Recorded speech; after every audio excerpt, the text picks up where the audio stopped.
your soul apart.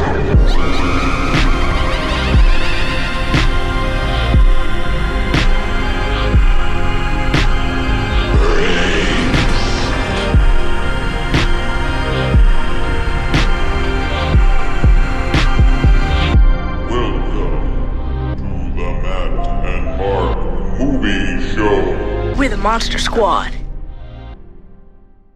Yeah, man, I'm glad we could do this. I'm glad we could hop on and do this. So I figured I have my notes. Okay.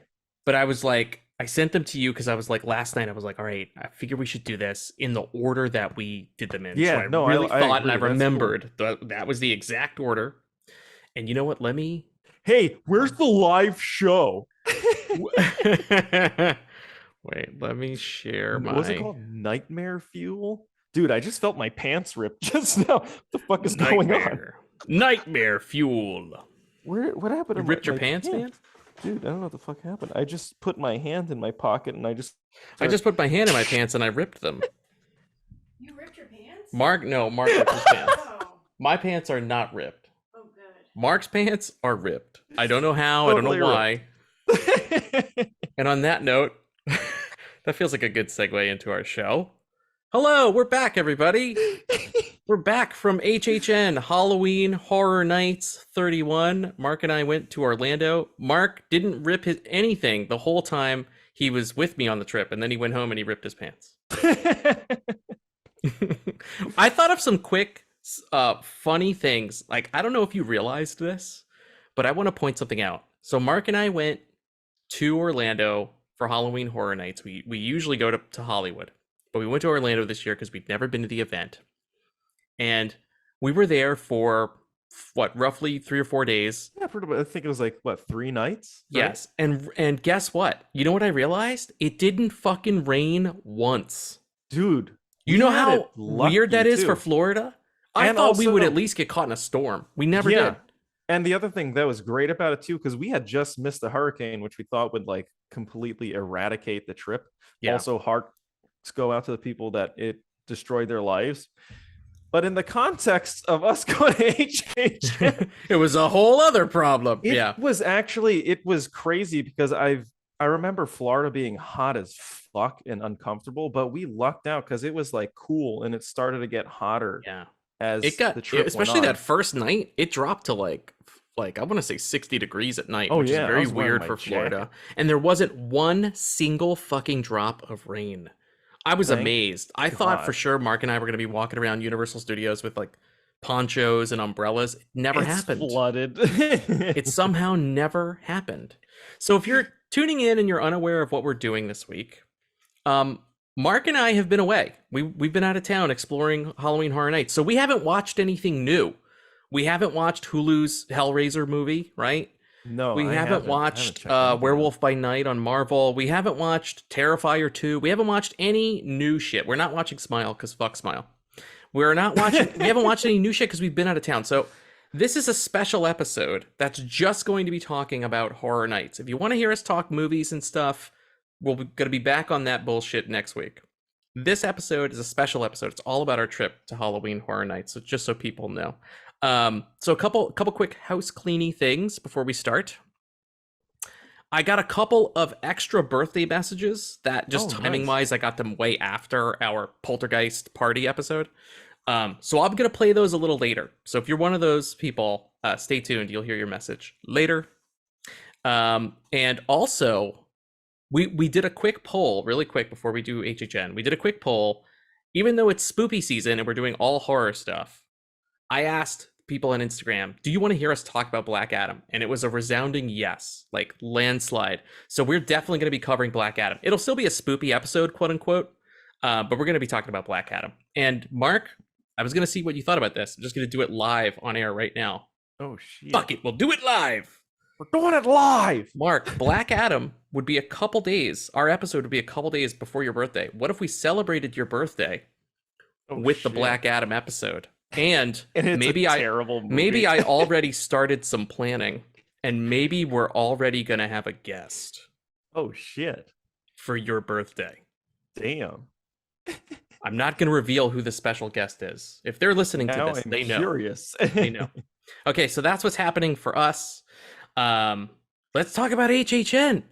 Mark, how the fuck you been, man? Do you miss HHN? I do. Yeah, it was insanely good. It I was think so it was fun, right? probably a lot better. I think I enjoyed it more than the Hollywood one I agree. because I think the Yeah. houses were significantly better.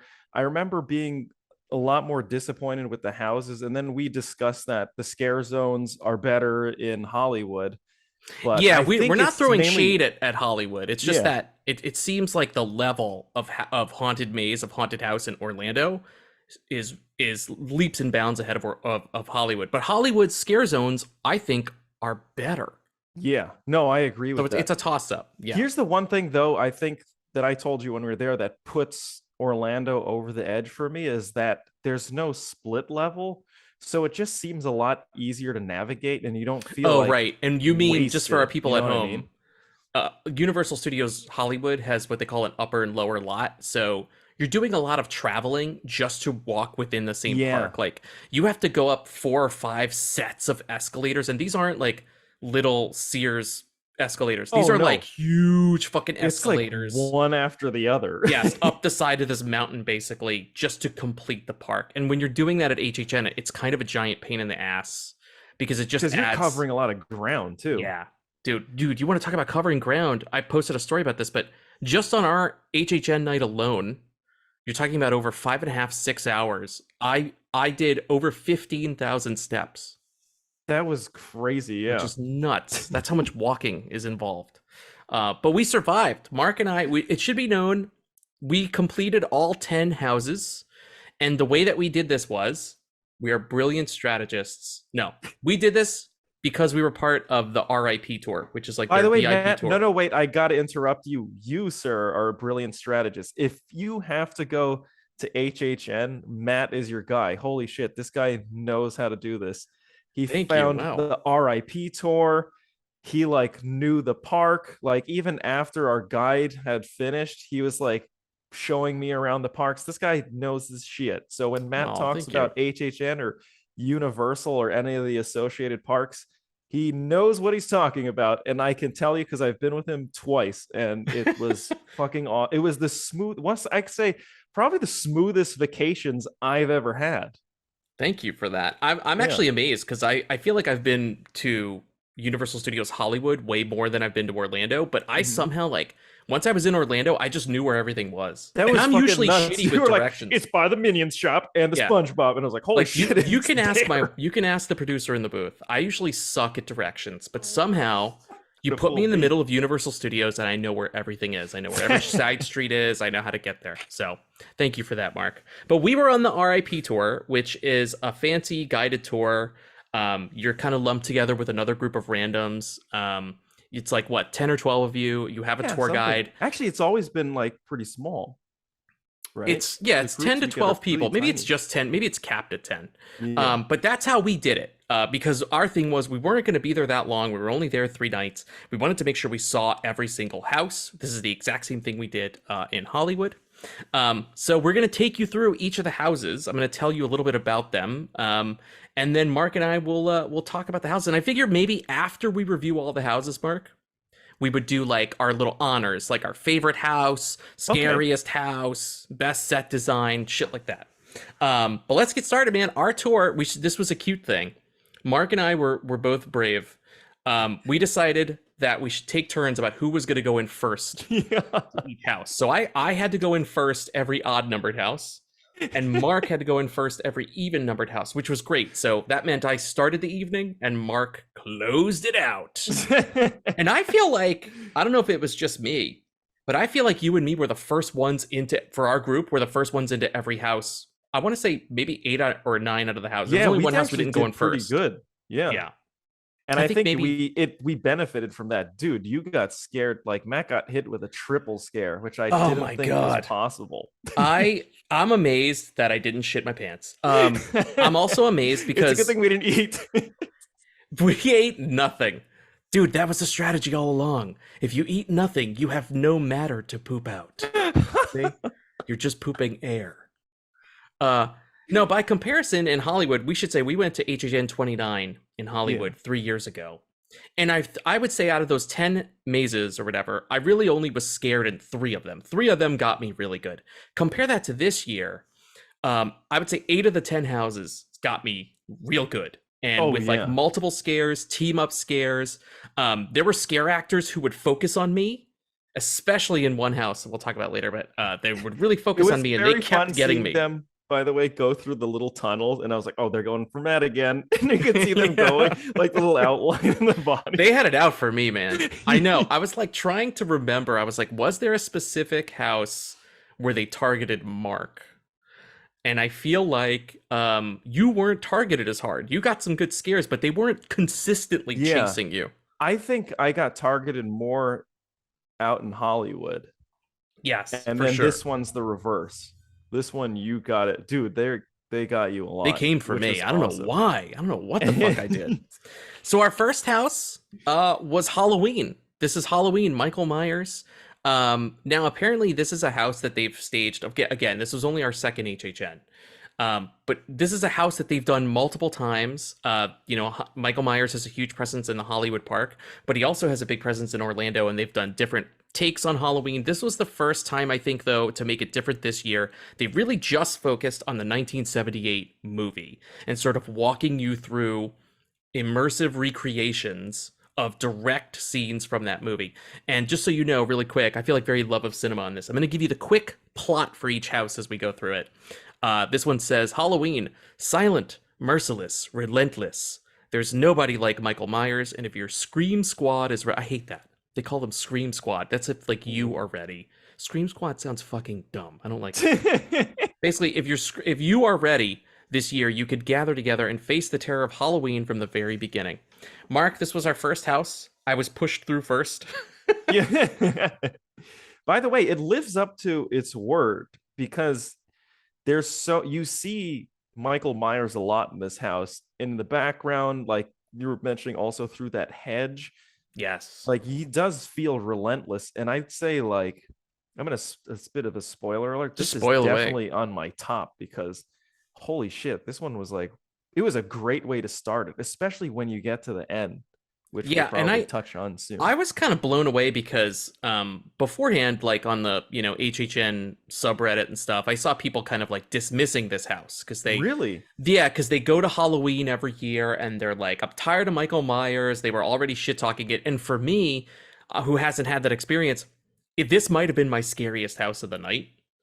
Just because I felt like I caught every single scare. There wasn't a scene where I wasn't scared. Like, it was incredible the way that like that. I just keep thinking about that hedge thing, and I talked to you about it after we got out of the house. You're walking towards the Myers house, and there's like a hedge row, and if you remember the movie 1978, he hides behind that hedge to spy on Laurie and her friends, and you can see him. There's clearly like a guy hiding behind the hedge, but he looks like way far away. And as I got closer to the house, Michael somehow like was just right on me, like right next to me, popped out and lifted a blade right above my head like he was going to stab me.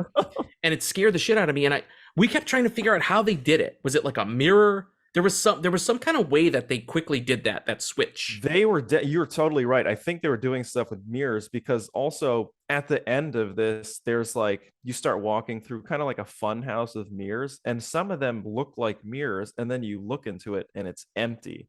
Yeah. So they're definitely doing some mirror tricks in there, and it was very effective. That last part though. Mirrors and kind of mirror reflections were a big theme in this, because the big final scene, and you can watch walkthroughs, I'm sure, of all this stuff on YouTube. We're not going to play them now because you'll just hear people screaming. That's it. It won't sound like anything. You won't get any context clues out of it. But the final scene was really what blew us away, because it's like a rotunda of mirrors, and it's like 6 or 7 Michael Myerses like standing in a half circle in front of you. More, and I don't know if it had to do with the mirror effect, but you could see them like slightly moving at a sync, so you didn't know who was going to pounce for you. Who was a reflection and who was a scare actor. The thing is, it's kind of bright too, which makes it even more unsettling. Now, when we say scare actor, you may be thinking that it's just like some little kid that they pulled in to be like a scare actor. No, all the Michael Myerses were like over 6 feet Huge. tall, Yeah. huge and imposing. There wasn't like one miscasted scare actor. I think that's a general note for everything. I thought every scare actor in every house was amazing, like appropriately yeah. casted for their body type, for their physicality. They fucking brought it. So big applause to all the scare actors this year because they really brought Yeah. it. Those final Michael Myers. That's what Mark is talking about. 3 or 4 Michael Myers has got me. I kept walking by and they kept coming. They kept popping out at me. They kept chasing me, kept lifting the blade over me. And I swear, as I was making my way to the exit, one of them was chasing me. So it was awesome. But they they got did the me whole twice thing like in the mirror room. Just in the mirror room. it got you in the mirror room. But I think didn't you also get got when you know the famous scene where they have Judith Myers' headstone in the bed? Didn't when the body swings out from the closet that got you too? Yeah. By 'Cause the I way, you feel know like- what really got me? They had those like heavy shade drops, like those Oh, trapdoor drops yes. that go clunk. That Really shit fucking loud. kept getting me. Even like when they were going after other people, it was so loud it scared the crap out of me. Yeah, Very and cool. like the other thing I love about Horror Nights, and we're just gonna be fucking praising Horror Nights because we really do love it, is the immersion, not just of incredible sets and mood, but that mood and tension and atmosphere is achieved because each set or room that you walk through, they're piping in music, tone, sound, fog. Like there was so much fog, and sometimes the fog was used really effectively where you couldn't see where you were walking. Oh shit! I thought I was gonna walk into a wall. At Yes, some point. there were houses where I had to like try to wave some of the fog out of my face because I was afraid exactly for that reason that I was going to bump into someone. But it was all effectively used. It all came in together in concert to scare the shit out of you. I loved the Halloween house, like loved Oh, it. it was Knockout amazing. house. Yeah. yeah. And it was also great. another great thing too is like the setup leading to it, because as we're going into the park and you're checking in, the sun is also setting. It's becoming dusk. You can see the scare actors come out into the scare zones. Like night falls, the whole like the lights start flickering on the booths like intentionally, and they start pumping that ambient sound. Like Yeah. it really gets you in though. So even before we entered Halloween, you're already kind of like on edge. And we had an amazing guide named Maya who was Yes. like super good and gave us like overviews of the houses and was totally into it. So it's like the setup leading to that house and then experiencing that house as the first one was like perfect. It That set was the best gauntlet high entrance. for the Yeah, rest of the night. It was like, if did. the scares are going to be this relentless and the tension is going to be at a 10 immediately, like, I'll tell you guys this. My Apple Watch, my heart rate hit 130 BPM in this house. Damn. That was at the top of the night. Like, you could tell, like, my nerves were through the roof in this house. Like, my mouth got all dry. My heart rate was fucking super accelerated. It was no joke. It truly felt Jeez. like, not to be this asshole, but it truly felt like we were in Halloween. Did it not? No, it was the set. Here's the thing is like once you enter the house, you're completely unaware that you went into like it kind of looks sort of like, from the outside you can't really tell, but Yeah. once you're inside, it looks like they had like light switch. The detail was crazy. The light switches, the props around the house, and also It the felt like seamless you were transitions inside between a real being house. inside and outside. Like if you're Yeah. in a bedroom and then you leave and the set is outside, so you're outside of the Michael Myers house and you can look up and see like you could see like a that sky. was pretty dope. It's fucking crazy. You are truly transported. It's amazing what this team did, man. Oh yeah, and toward the end of this episode, we'll talk about the last one, and Yeah, shit, we'll get they there. really know how to. Basically, all these houses are very well designed.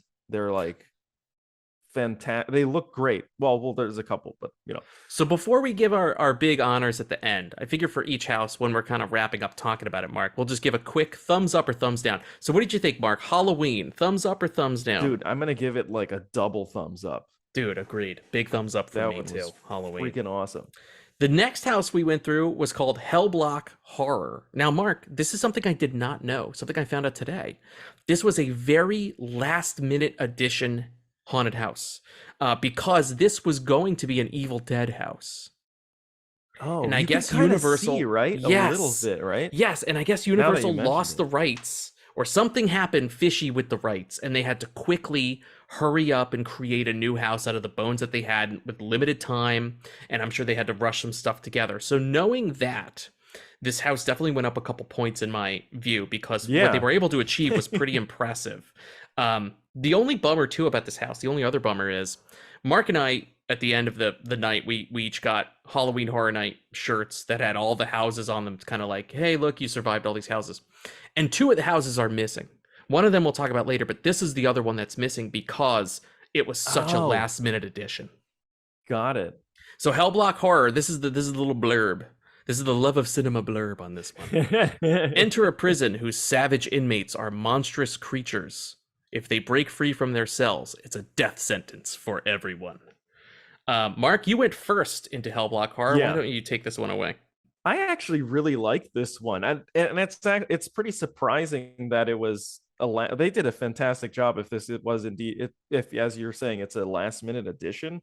Yeah, And I'm it a didn't seem like sucker- that, right? Like Yeah, not no, cobbled not together at at all. all. Yeah. Yeah, the costuming, the makeup effects were crazy good. I love the creatures. I liked like I said, I'm a sucker for like, haunted cell blocks and like, so this was perfect. I really liked it. I mean, I think with this one I missed, my timing was off on the scares, Yeah. but as That far can as happen too. atmosphere, It's just yeah. the law of averages. You're always going to have one or two houses, if you do Yeah. all 10, where the timing's going to be off. You're going to miss all the scares. It just fucking happens. It's something you Yeah. accept. But for me, you know what? I can appreciate it seeing someone else get scared. Like that doesn't bother me. So I'll be like, holy shit, that was like the way they set it up, and they did the diversions or something, and you can Yes. see how everything kind of works out. I think it's cool to even like you can understand like, okay, if I was in that person's place, that would have scared the shit out of me. So I think this one was like, I liked it. What did you think of it? I really liked it a lot. Also because I'm a big, obviously I'm a big monster head. I love all the different creatures, and we got a ton of them, right? There were Yeah. demons, vampires, Martians, a giant Yeti. It should also be known, and I told Mark this as we were going into this house. I was like, Mark, I fucking hate giant things. Like if something's Yeah. giant, that's like truly scary to me. So of course, as I say that, there's a giant fucking Yeti in a cage that is roaring and looks like he wants to tear his way through the bars to eat my face. But it is cool. It was just a cool idea of like it's a very comic book idea, like this monster prison, high, what do they call that? Supermax security level Yeah, prison. I love that shit. But And this you're one like, also as had you're kind of a going through, John they had Carpenter feel. it totally, to it, yes, I was right? just about to say that. They have these like John Carpenter guards, like with baseball caps and shotguns and like uniforms, and like they also factor into the scares because they're running by and they're like, go, look out, they're escaping. I love Contain. And like that was really great because they brought the energy. But this was the first house I noticed, and this was again, I say this as a positive. It got me. The fog was thick in this one. Yeah. Because I think the story there was that an explosive charge or some wiring had been torn in the prison. So all this smoke's everywhere. So boy, when you're walking down the cell block, or the hell block rather, you can't see sometimes if a cell is empty or not. And that got me a couple times because every cell I thought was empty, of course, had a monster in it that scared the bejesus out of me. And then I would wait for a scare, and there'd be no monster in a cell, only for that fucker to come out somewhere else. Or like a guard to run by and scare the shit out of us. It was really fun. The big thing I remember from this one, that's the other thing I think we should call out, right? It's like whatever the big thing is you remember. I think the big thing I personally remember from this one was the Yeti Yeah. he has like a raised cage, but he was humongous and he scared That's the what I bejesus noticed. out of me. Like there's like with each one, they have kind of like, it's like the climax or the main set piece. And they always seem to be like, same with the witch, like they're always like elevated above you and they Yes. feel like they're like enveloping you. So it's sort of like, you kind of want to, it makes you want to run out at the end because you're like, oh shit, what are they going to do to me? Right? And then of course there's usually like sometimes like 3 people in that room and they all coordinate to get you. Yes. Yeah. So Mark, Hellblock Horror. Thumbs I'm up gonna or give this thumbs one down? a thumbs up. Yeah. I give it a thumbs up as well. This one also made great use of, like Mark was saying, the sounds of things dropping. Like you could really Yeah. feel the pulse of a boom, like something dropping right by your feet, and it's scaring the shit out of you. You couldn't see through the fog. This one like used really old school effects to achieve its scares, but it did it well. Oh yeah. And I love that comic book concept, like supermax security for monsters. Pretty awesome big ticket concept for a last minute haunted house. You know what I mean? No, I think it's, to be honest, it was perfect. I love that type of stuff. So Mark, next on the docket was Spirits of the Coven. Now I'll give you I'm going to give another shout out to our buddies Love Cinema. Another Love of Cinema blurb here for our blurby people. A coven of beautiful flapper witches will lure you into a 1920s speakeasy, reveal their haggish true form, and turn you into a witch's brew. I'm not fucking saying Scream Squad. I hate that.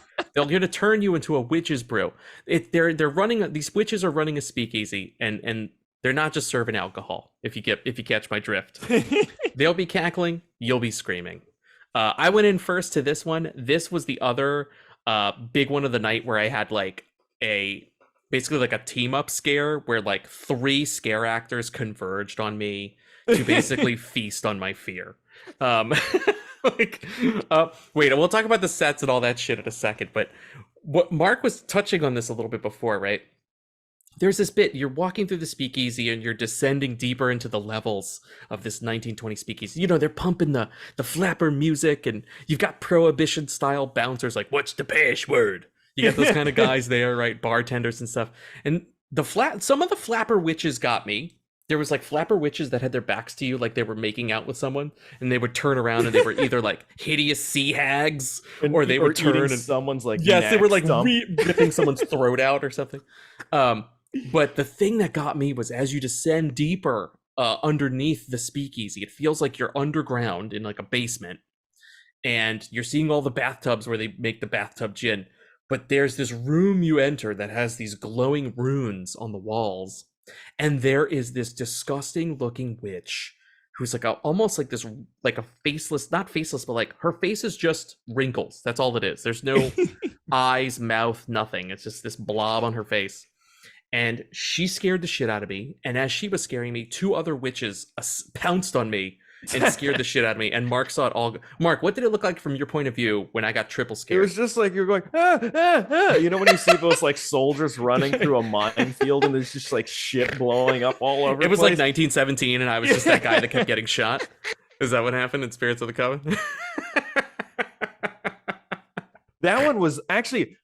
We should also mention like the way they tell the stories of the house by moving you through is really cool, because it actually felt like we were going underground, and like you see the pipes and then the barrels and then the steam, and it feels like and they have like the bar setup feels like you're in an actual bar. It's really cool. Yeah, that was the costume really cool. design was fantastic. This is one where the costumes really shined. The era came through. You really felt like I've been transported to the 1920s. And it felt like kind of grimy too, right? Yes. Yeah. I know it's because we're in the year 20, but there seems to be a lot of roaring 20 shit right now, right? Like in our popular culture, there's like, I'm seeing it pop up in music videos and in other haunted events, and this seems to be a big theme now. It's a pretty cool but era, this is what I like though. Taking that and doing something unique with it, being like, yeah, this is a cover for witchcraft. By the way, that when guy goes like password and they slam the sliding thing on the door, that scared the crap out of me. Yeah, that got you good. That got you good. I noticed. Mark, anything to add about Spirits of the Coven? No, I thought it was a great house.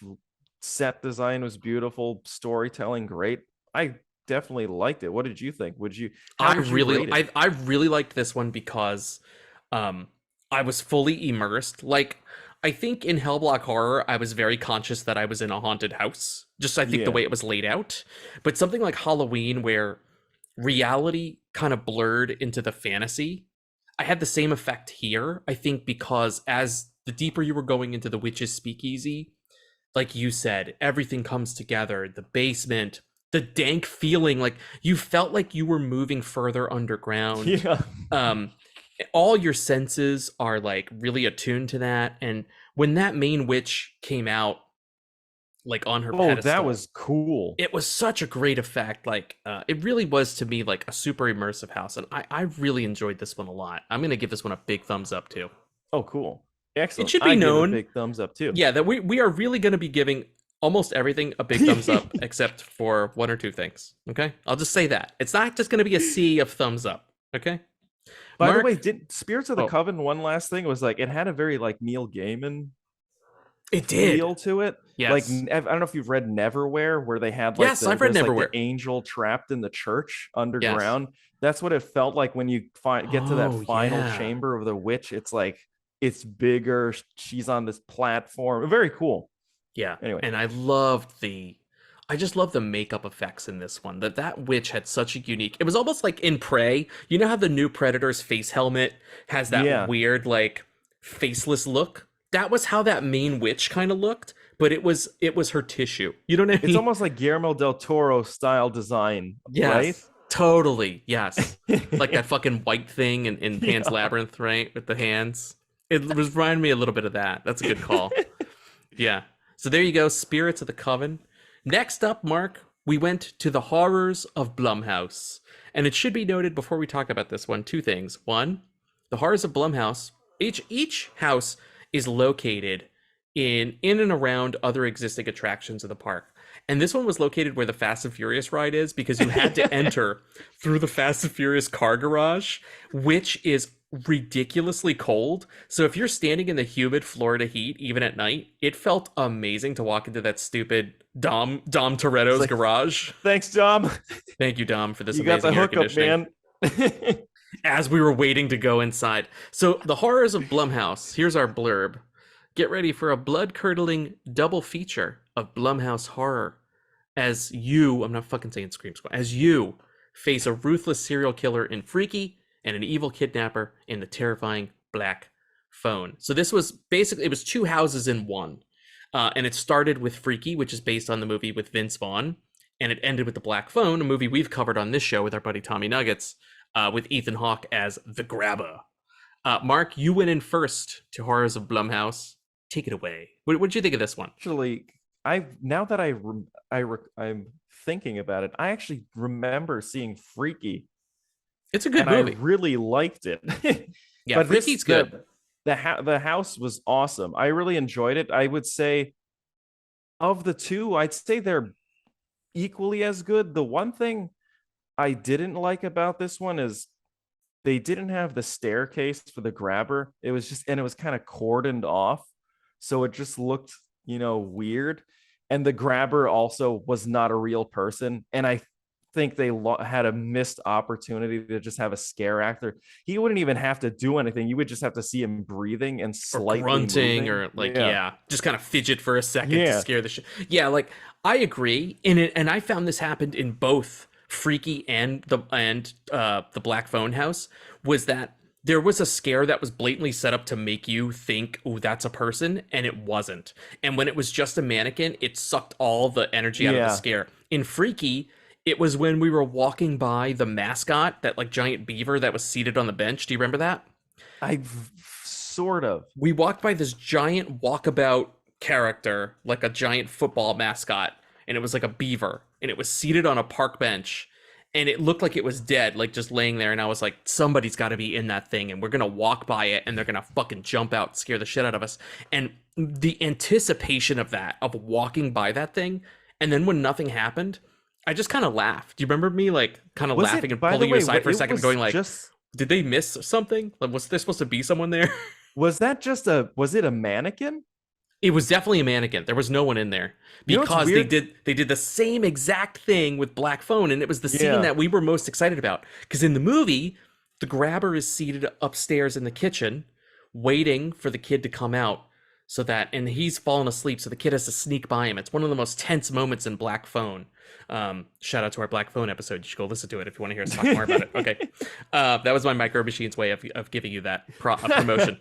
But that was the scene. Entering this house, I was like, Mark, I really hope they have that scene where you have to sneak by the grabber when he's asleep. And like, if there's a guy there with a belt, he's going to, scare the shit out of you.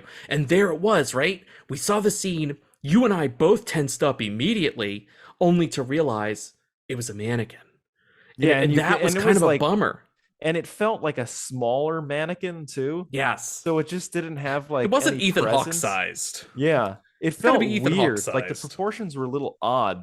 Yes. But because like they did have real grabbers in the maze. There was a grabber with balloons, and there was another grabber that kind of popped out of the basement.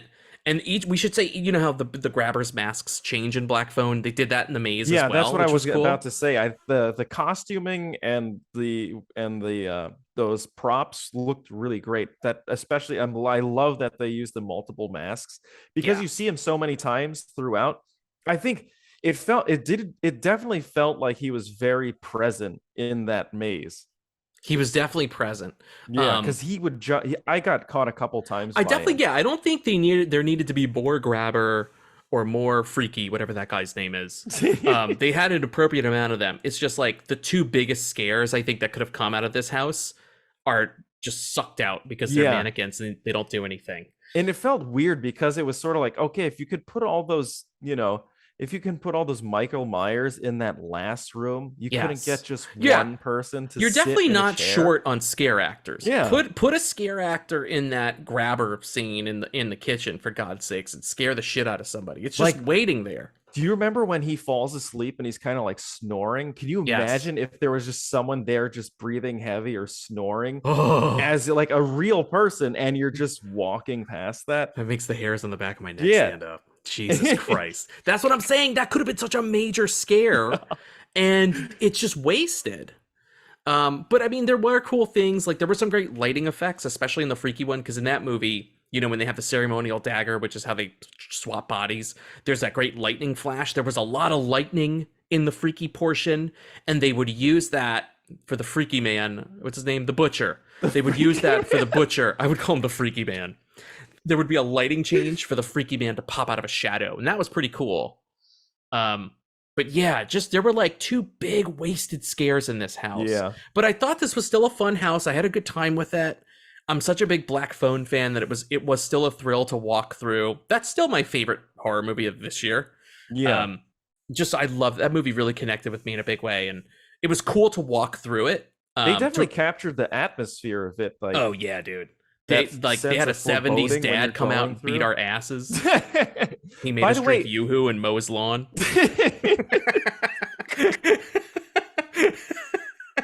Welcome to the 70s, bitch. Mow my lawn. Drink this Yoo-hoo. Shut the fuck up. Don't report me to child services. There should have been more child abuse. In the Hollywood one, apparently, if you go near the phone, someone jumps out behind the phone. Yeah. I was like, oh shit, that's funny, because we did walk through the basement, and I did think about going to the phone, but I was too afraid. I didn't want to go in the corner. I didn't want to touch it. Well, because there was an undead kid there. There was an actor being like one of the ghost kids, and I was like, I'm not going near that fucking kid. I'm just going to continue forward. Right? Am I imagining things? There was a kid there, there was right? there was. Yeah. I was like, part of me was like, what happens? I was wondering if there's like these little Easter egg things you can do, because like in the Halloween house, I was like, I wonder what happened if I, flick the light switch or something. Oh, you wanted to like interact with it. Yeah, I was wondering if they had elements like that, where if you did something, then maybe it plays a sound, or like a scare. It does play a sound. Like... an alarm turns on, and a security man comes and grabs you and removes you from the door. Yeah, I'm the grabber. I'm grabbing you out of this line and throwing you out of Horror Nights. Dude, that would suck. That was great. We should also say quickly, Mark took a lot of video, and I think the plan is you're gonna like cut together a thing, cut something together, and we're gonna show it. We'll probably put it on our YouTube channel, but we'll put it on Instagram so people can see it. But like, Mark was so funny because he was like, Mark, ever the cinematographer, he's got his phone out, And he asks me right away, like, can I shoot in these houses? And I was like, no way, dude.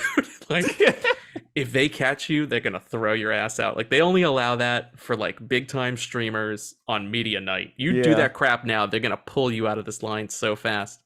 So we did shoot some things, which you guys will see. At least we could get the scare zones. But unfortunately, I really wish we could record inside the houses. But unfortunately, my apologies to our fans.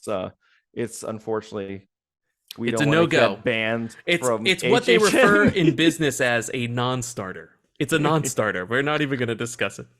Mark, Horrors of Blumhouse. Thumbs up or thumbs down? Even though I said I was disappointed, I still got scared. There was still really cool set pieces and costuming and makeup effects. And as a combo house, that's another way I have to think of it as a combo house. Combo house, pretty cool. I'm going to give it a thumbs up. It's not going to be like a super high thumbs up, but it's still a thumbs up. Can I be this bitch and I'm going to do a mid, like a sideways thumb. Sideways thumb. I think, you know what? I agree with that. I'm going to give a sideways thumb because there were cool things, but I cannot forgive. You had two opportunities, Blumhouse. Yeah. You had two different stories, two different houses. You had two opportunities for your biggest scares to really just grab us. And you wasted it with mannequins, And I thought that was such a missed opportunity. So for that, you get a mid halfway. Actually, I'm going to convert mine. Since we can do the mids, I'll do... Yeah, you go on side thumb? For this one too, fuck yeah. Side thumb. For Horrors of Blumhouse. All right, Mark. Next on the block. Descendants of Destruction. Now, Mark and I, as you guys know, we're both ex-New Yorkers. So this was a special house for us because it took us back to one of the scariest places on Earth, the New York Metro subway. And still the scariest Still place one of the on scariest, Earth, the Metro. The New York subway, where at any time you're either going to get berated or jerked off on or chased by a knife, stabbed, listen to some guy's hymnal. Showtime. It's showtime, everybody. Showtime again. They're gonna have those guys come in. So Mark and I were transported back to the New York City subways for something called Descendants of Destruction, and the blurb here is: careful not to leave. Oh, god damn it. Whatever. Careful not to leave your Scream Squad behind. I hate Scream Squad. I hate that. Careful not to leave any of your friends behind, I'll say, as you descend the subway tunnels of a deserted New York. Lurking in the dark are hungry mutants looking to feast on the last remnants of humanity. Now, I went first into this one, and it truly was like outside the visage, like it really looked like the MTA. Like there was they even had our trains. Yeah, the M train was represented on the outside of the M train was right there. I saw the M train, my old train in Brooklyn. Mark, what was your train? Mine's the A, and I was like, it was there. Filthy. Yes, it was basically like, I think it was supposed to be like the Penn Station, or like Grand Central rather, or something like that. So it had all these subways represented, entrances. And boy, it really did look and feel like the subway, even down to the point where, when you're walking in the subway and like something random drips on you. Yeah, that gross. Happened for real. I just kept thinking of Subway juice, and I was like, oh no, dude. Also, I think this was probably the first one where we started to get the tendrils and those weird. Yes. It almost felt like it was so fine that you couldn't see them. And fortunately, I wore pants because I didn't want anything like touching my legs. But Matt went with shorts, and he said he could feel that on his legs, and I was like, "Oh, geez, I don't want to feel like insects on my legs, dude." Very fortunate because he does not sweat as much as I do. Okay, I sweat a lot, especially if I'm in a humid climate. I will flop sweat like a fat man on stage. I will flop sweat like you don't even know. So I have to wear shorts, or I'm gonna be fucking miserable. And that was to my detriment because as comfortable as the shorts made me. Houses like this one and another one we'll mention in a bit, they had those, as Mark calls them, tendrils. It was like, you had to go through the curtains, you have to go through the plastic sheets. Well, some of these had like mossy things. You could feel them on your legs. Like I felt things brushing against my ankles and legs, which were horrifying, especially during it was so funny. Out of all the mutants and scary people in Descendants of Destruction, the scariest thing was when the random drippings would drip on you. And I was like, instantly in my New York brain, I was like, what disgusting shit just dripped on my head? Yeah, like, is it piss? Is it AC fluid? What is this? Is it rat blood? What dripped on me? This one was really cool. The sets were great, especially my favorite set. Like they do, you do go down into the tunnels and you go underground and you see the de-evolution of humanity eventually becoming these like blind mutants, right? Cannibal mutants. Is there was a bit early on in this house where you walk into a subway car, an abandoned subway car, and it looked real. Oh yeah. And it was dark and one light was out and just kind of flickering. And then there were people popping out like scavengers with guns and giant spears and shit. And the poor guy ahead of me, this is one of the houses, I think one of the two houses we didn't go in immediately first from our group. Because that one kid went ahead of me and he was fucking terrified of entering that subway car because people were popping out on either side. If you remember that kid, we won't say too much about him, but Yeah. that kid was terrified. He was terrified. So he kind of clued me in that some shit was going to go down in the subway car, and it did. They got me multiple times in this house. It was cool, as Mark says. You could spot the visual narrative happening, the story spilling out in front of you, which is nuts because humans look normal. Then they have these gross like boils on their face, and then you could slowly start to see them change and transform as like they're not able to get outside. They're becoming something other.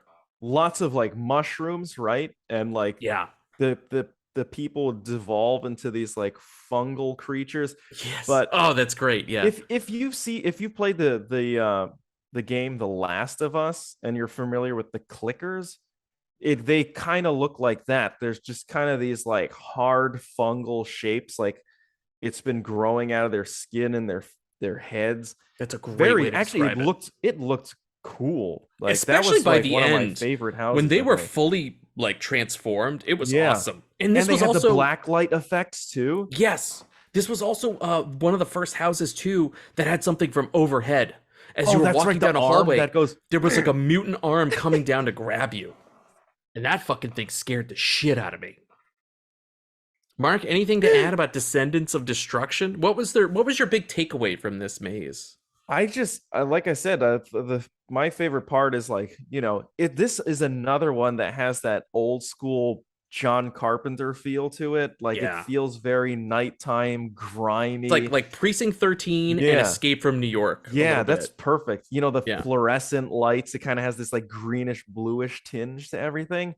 There's a couple non-authentic New York things, but whatever, I'll forgive him for that because the experience was so good. Other weird thing was like, why was there a steering wheel and a steering column in the subway car? I was like, what the fuck's that doing there? Yeah. Whatever.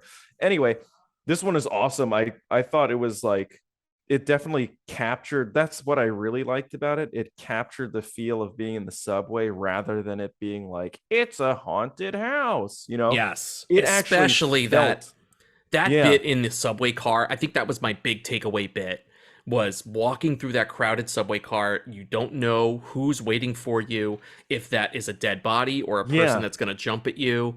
And they got me multiple times. That subway car was something that I can still remember clearly. And the fear on that kid in front of me.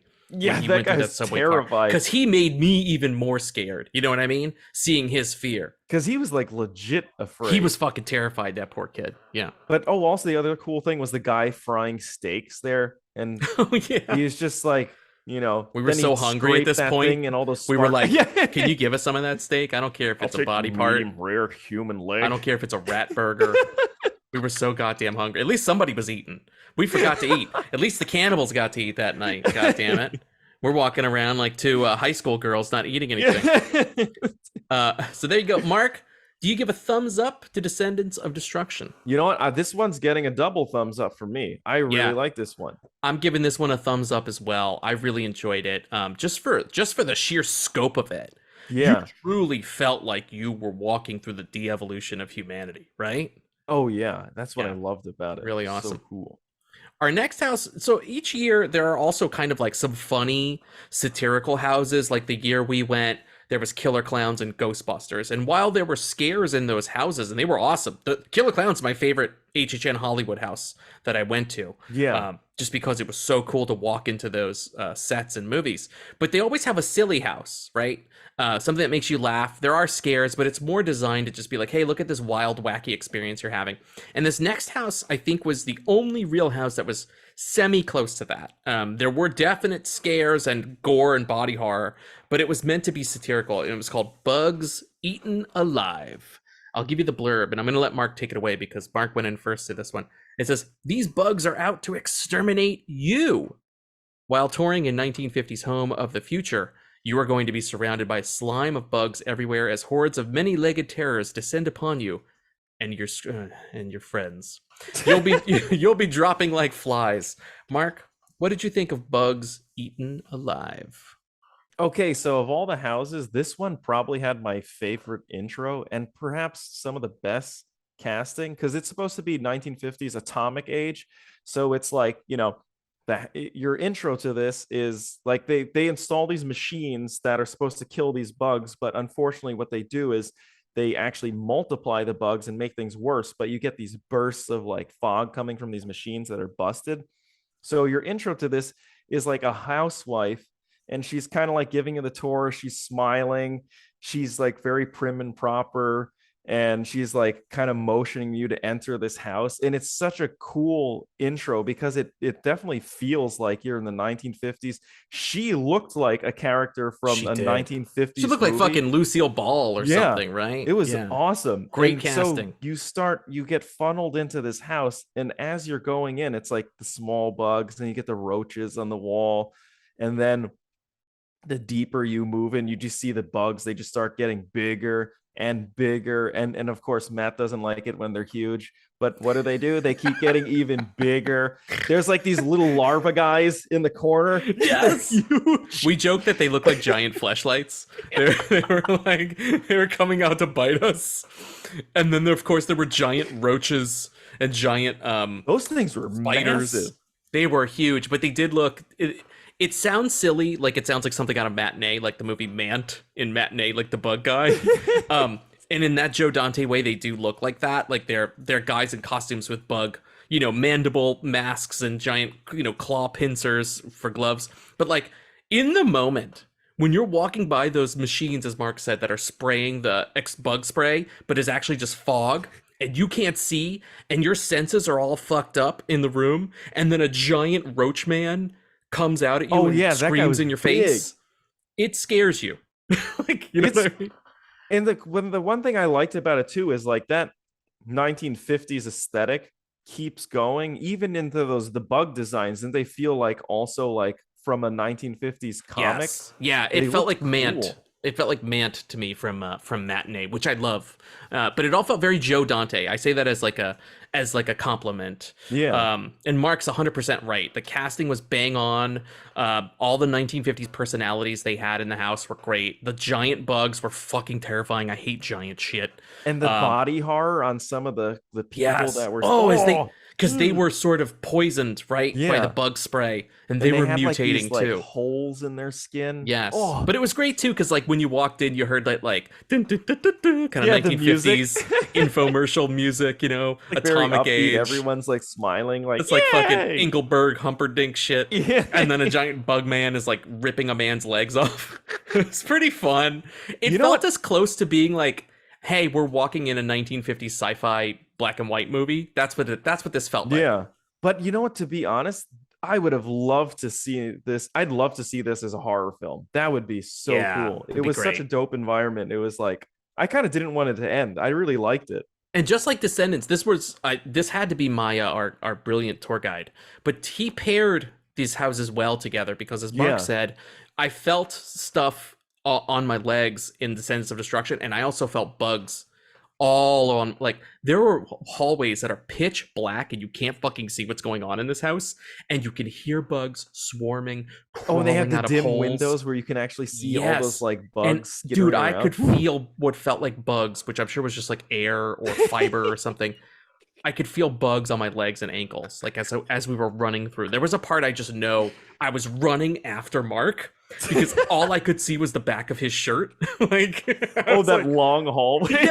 yes, there were fucking bugs everywhere. Jesus Christ, that was awesome. It was so fun. I give this Bugs Eaten Alive house 2 giant thumbs up.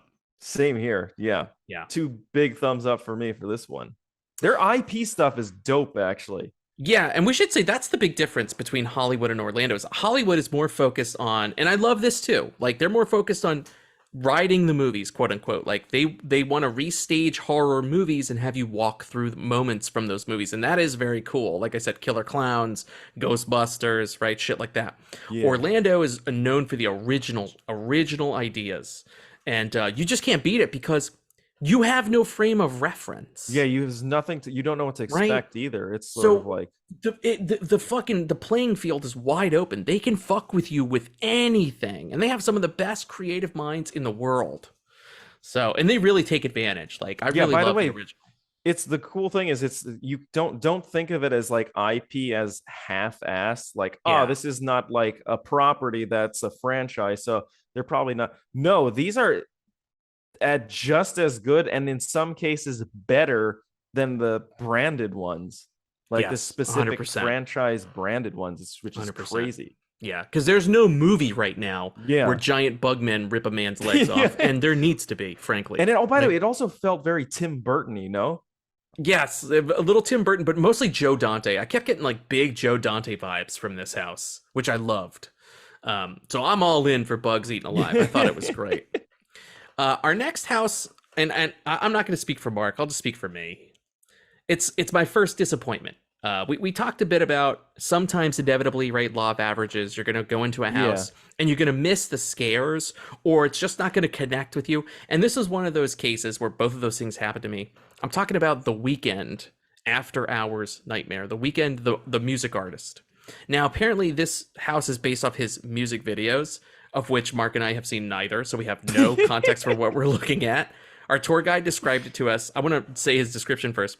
Maya said it was like a combination of, what did he say? It was like... He's a Scorsese film because movie. Of After Hours. Yep, American Horror Story, and something else. A slasher movie. That's what he said. A slasher, American Horror Story, and a Martin Scorsese movie. I did not get any Scorsese out of this at all.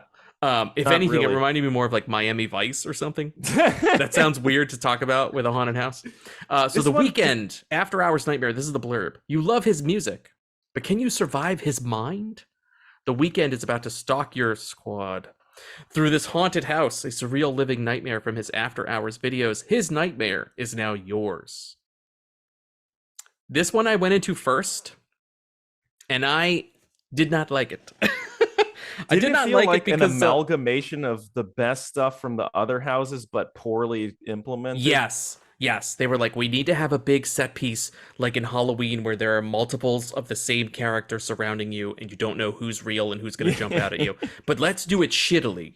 Let's have all the lights on and everything bright, so there's no possible like a fashion show. There's no tension. And there were dumb things like I said, like I didn't connect with the material at all. And the other thing was I kept missing scares. Mark actually got more scares out of this one, I think. Actually did, yeah. Because there were toad people. There were like battle toads. I don't know what that has to do with The Weeknd. I'm not kidding. Apparently in one of his music videos, he licks a toad and they ran with that, according to Maya. Yeah. That's right. So Mark, you're walking through like a nightclub and women are dancing around and some of them have surgical masks on, like they've had plastic surgery, and some of them are faceless and some of them are killing other dancers.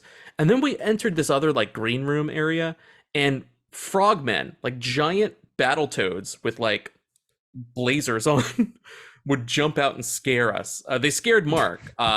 Mark somehow got in front of me in this house, which I was happy because at least somebody was having fun. I didn't connect with the material. I missed all the scares, and my third strike against this was the other houses. We talked about how they use sound and tone to really immerse you.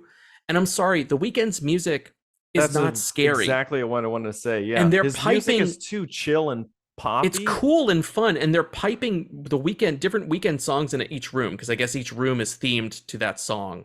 Like we went through his song Blinded by the Lights. There's a room that's just these bright lights that strobe on and off. So it felt like, you know what it felt like to me? It felt like just walking through like a cool, like modern music art video exhibit and not a haunted house. Well, what did you think?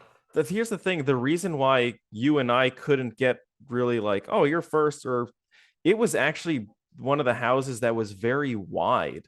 Like it was. Yes, that's right. It was big, but you could go in 2 by 2. Yeah. Yeah, because of the spacing of it and how large those rooms were. And I'm assuming they did that because they think like the weekend's popular, so they probably think this was like a crowd mover, so make it bigger. But it also like it put you further away from the scare actors. So, and the thing is, they didn't really have too many alcoves. It was more like bigger rooms, like like Like dance the floor. cocktail bar, the Yep. dance floor. Yeah, so it didn't feel like there was like they can get to you. Whereas as the Halloween house, which is a good comparison, was a little more claustrophobic and then opened up into a larger area. Yes. So it had you always more of felt an like effect. Michael was around the corner. Yeah. This Here, one, it was I could just see like, everybody dancing around all the yeah. time. I think it wasn't as scary as in, I think it felt more like we want to show you some weird stuff rather than like we want to scare you. Yeah. And the music also tied into that because it is very chill. I think what they could have done is if it came from practical sources, like the music was coming out of some like little shitty radio in the corner, so it sounded weird, but you had an overall sound design to kind of make it creepy. But just listening to music and walking through didn't really do it for me. Yeah, I agree. This was my first thumbs down. I'm giving Yeah. the Weekend After Hours Nightmare a big ass thumbs down. Me too. I think the only reason why I have to give it a thumbs down, it's because the other houses that it seemed to be borrowing from did it much better. You know, Yes. so I And felt were- I and felt had like I was bigger just seeing the moments, too. same thing over and over again. You know what I mean? Yeah, 100%. This was a big miss. Yeah. Sorry Thumbs down to for the me, Weekend. I don't know. I heard the Weekend's bar, After Hours bar, was very cool. That's something we missed on our tour. But like, okay, so we're on a tour, right? And we're hitting every house.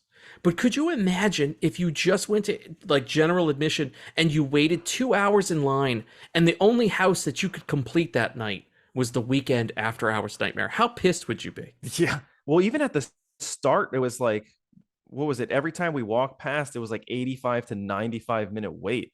It's a Yes. huge line. Yeah, there were massive waits all night, and you could just see like, I mean, just faces on face. I mean, people were like 32, 33 deep Yeah, waiting it's- to get into a yeah. house, It's which was crazy. fucking crazy.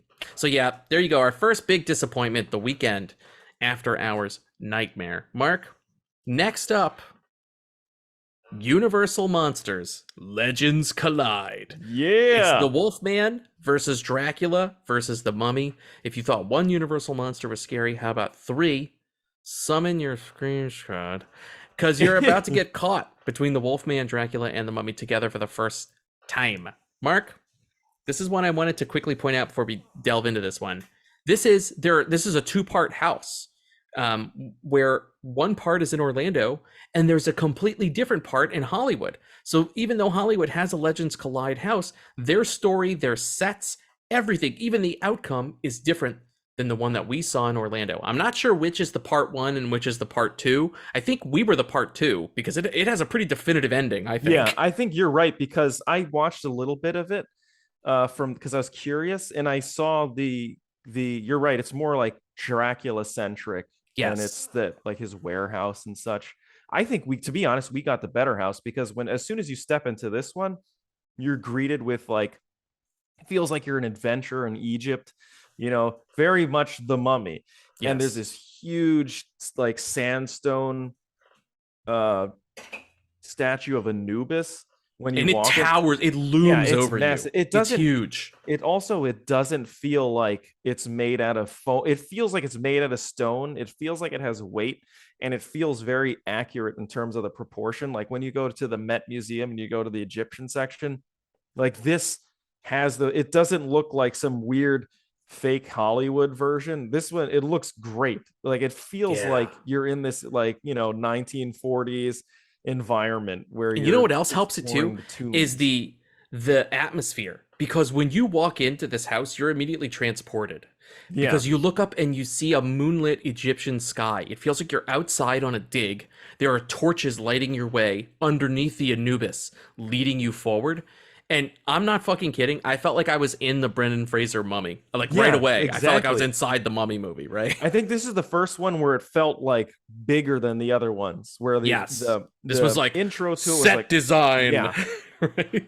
And it was We're gonna awesome. fucking pummel you with set design. It definitely gets you in the mood because you're like, oh, because it's like now everything's starting to narrow down and you're going into the tunnel. And then you Yes. see the different versions of the mummy, and the amulet is actually the cool thing is there's an amulet and it glows on their chest. Yes, they're all When the chasing an scare actor amulet for comes different out, boom. reasons. So you could track the amulet Yeah. as they're fighting and these monsters are brawling. You can see the amulet change hands. You know, the mummies are all working together to get the amulet away from the Wolfman, who's trying to get it away from Dracula, who's trying to just recover the And amulet. basically Dracula is just going after Matt. Dude, Dracula Dude, that had a fucking one issue with Dracula me. and that big tall Dracula in that hallway. He was like a He 7-foot was just Dracula. fucking following you around because he had his little tunnel with the windows, and I just saw him like he saw you go. He kept through. looping around. Yeah, he Like kept those going things, by the way, after those you. little pop outs, an industry term I've read online, they call them boo holes, which is Oh, hilarious. really? That You got kinda me in the sounds- boo hole. That's when Damn. you pop out of the boo hole to get somebody, right? There were like these kind of cornered partitions with 3 boo holes in them. So as you're coming down one hallway, he gets you. As you're turning, he gets you. And then as you've gone into the second hallway, he gets you again. That happened to me like 3 fucking times, and every time it was the goddamn Dracula. And they had that big. By the way, actually one of my favorite scares was in this house because they actually had a big ass Anubis with that like Oh, yes! big, huge like Stargate style helmet. And Yes, like and he had the like sickle. gnarled up fangs and Yeah, shit. it looked And 2 dope. giant daggers. He like popped out of the wall. It looked like He's he like, was like a statue. "Grr!" Yeah, I saw him. That was fucking awesome. The That mummies guy looked was great huge. because you had the skull-faced kind of mummies with the chipped teeth and the bandages on them, and they were popping out. The only one I missed in this one was Wolfman. I mean, I only saw him at the end, which will spoil. Well, The Wolfman was clearly holding the head of Dracula. He ripped Dracula's head off. That's why I'm saying, like, there was a pretty definitive winner. Yeah. Now, I'm also wondering, I'd be curious if you've gone to HHN, tell us in the comments or something. But like, do the endings change? yeah, that's Like, what we were wondering. even in if there were, Orlando, like, like alternate the next endings. night is the Dracula out there with the Wolfman's head in his They hand. could Like, easily do it too. totally. I wonder if they just randomly select, like, all right, tonight the Wolfman's gonna win. I sincerely hope they do. That'd be cool. But it's cool because I think the Wolfman and it kind of reminded me of the one we went to in Hollywood. The Wolfman is sort of like, and it makes sense because you just see him in these silhouettes crawling around. Like he starts out in like, you look up above and there's a window and he's in silhouette and he's eating Yeah. someone, and then he leaves and basically it kind of feels like he's skittering around. It's really cool. I thought Yeah, I love this that one. was super For me fucking felt cool. very immersive. Yeah, And I like especially how different it felt. my big takeaway from this one, most immersive, even to me, more immersive than the giant Anubis.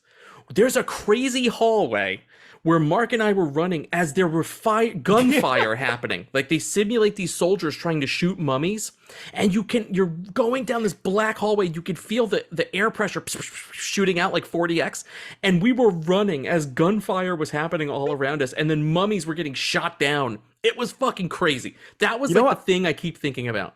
I remember that experience, but I can't recall that. Like, I can't recall the position and how things looked because I got so disoriented because I was charging down that Yes, I don't really. I was behind you, and you had your hands above your head like you were trying to shield your head from gunfire, and I was doing the same thing too, and I just saw your back as I was running through that hallway, like pew pew pew pew pew, pew from like all sides, and then a mummy went down. Like I saw a mummy get shot, like blah, blah, blah, blah, and he went down in front of you, and you banked hard right. And I followed you, and then that's where that goddamn Dracula was right there. He was waiting for me. Fucking Dracula. Dracula was on my shit all night. Michael Myers and Dracula. They really had a problem specifically with me. I don't know why.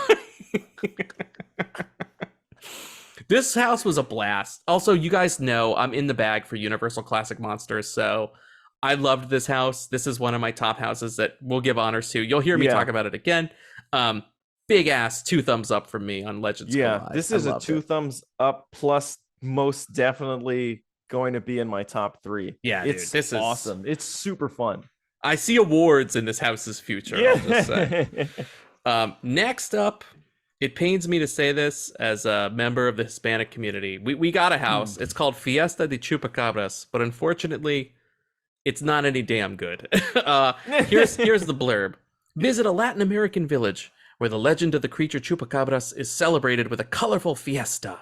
and the streets are lined with the crimson blood of tourists like you and your amigos. That sounds awesome.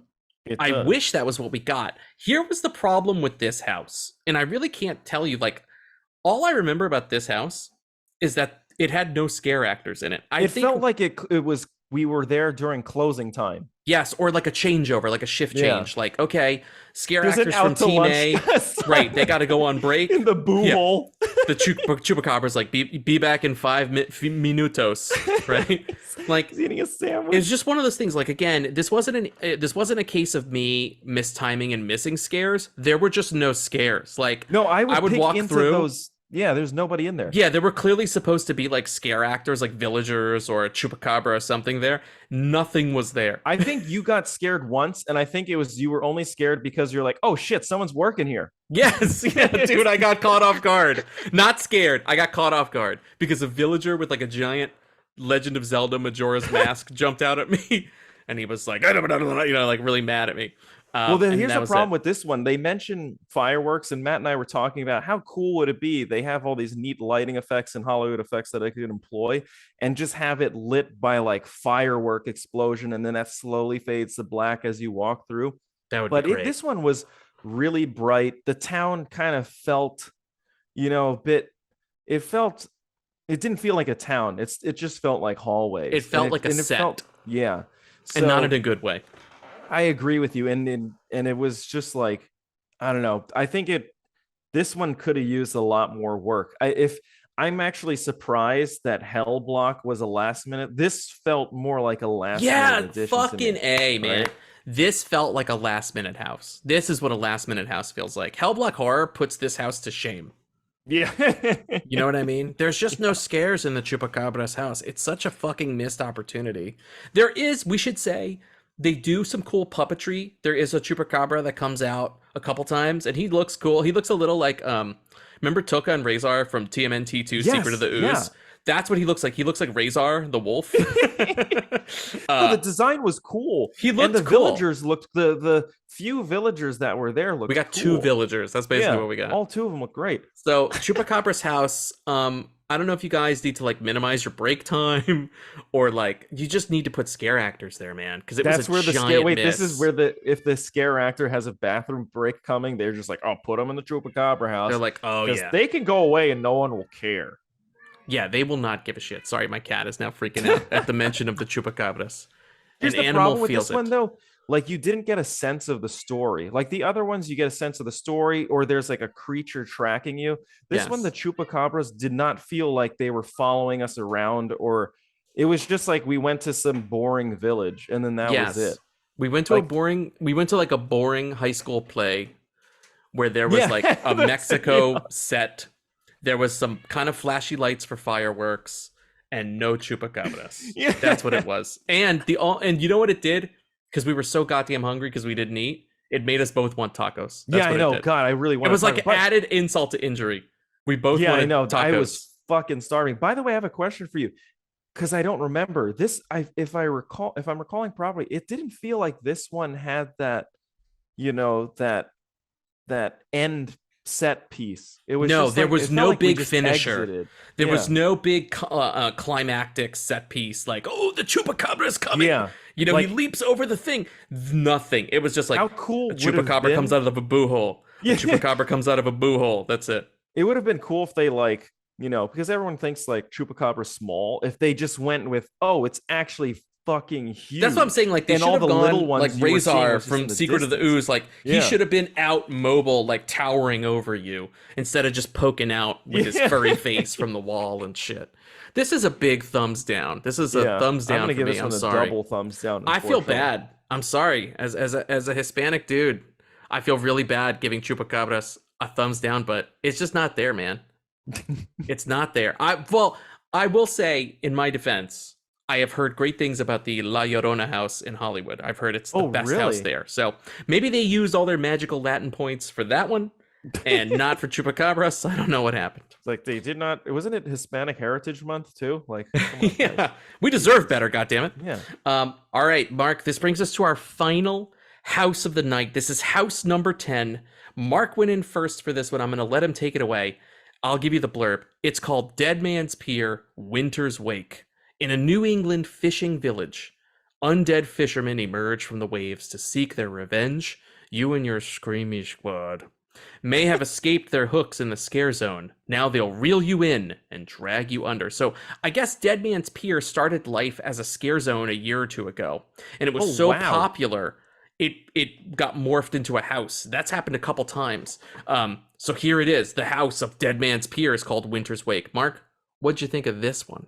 Okay, so we were talking about how that legacy house was like, oh, you walk in and it feels big, and it's the first one where you kind of get a sense of what they can do with large scale sets.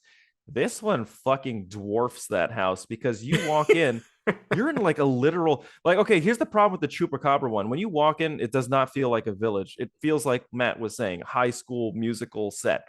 This one, it's a dark town. Yeah. There's the story is this guy's wife is waiting for her husband to come back, and she's playing a violin to like, and the violin can bring back the dead, and she's hoping to bring back her husband, but she also resurrects all these like sea creature guys. So you walk in, there's a statue of her there. So that's your first, indication of the story. The town feels empty and dead. It feels like it's lit by moonlight. It's cold. You can feel you can see your breath, mist in the air. Yes. Yeah. It is cold and rainy. It's like raining inside. Yeah, it's like as you walk through, it gets rainier. And there's like, it felt like, it's crazy. You forget that you're in some big, I think it was in a big warehouse, and you totally forget that because you look up and in the distance, there's a lighthouse, but there's enough fog where you see the beam of light in the distance going around. Yes, a real lighthouse. It huge. Looked real. Yeah, like we were inside, big. walking inside this fishing village, and like you look up at the horizon, and there's a fucking real lighthouse. Like, and it's very not, present as you walk through. It's not a projection. Yeah, it's not. It's amazing what they were able to do. Like the visual trickery. It looks incredible. Yeah, it looks awesome. And then as you walk in, then suddenly you see the ship, and she's on the bow playing the violin. And it's not a statue. Crazy. It's a ghost. And insane. She has a moment. That's like, there were several moments in that ride or in that haunted walkthrough. And that was the big one for me, was walking through by that ship, seeing and realizing it wasn't a statue. It was a ghost woman. And then her scream. And then the rains came. And it was like, I'm getting chills talking about it now because like, it was beautiful. Like, I'm not kidding. Like, this house maybe wasn't the scariest, but it was beautiful. Like, it wins in terms of atmospheric scares. The atmosphere, like, the immersion. You truly were transported into another world. Like, you were in this New England fishing village, and it was fucking crazy. Also, too, I love, I love this shit. I love the creature design here. We had undead fishermen. We had some fishy guys, right? Some aquatic monstery guys. We also had mutants in old-timey diving suits. Oh my god, those fucking diver guys kept getting me. Those divers, that's who came for you. The divers were all on Mark. And through those giant portholes of those giant old-timey diving helmets, you could see their glowing faces, which was a really cool effect. Even on the woman with the violin, like when she opened her mouth to scream, her teeth were glowing.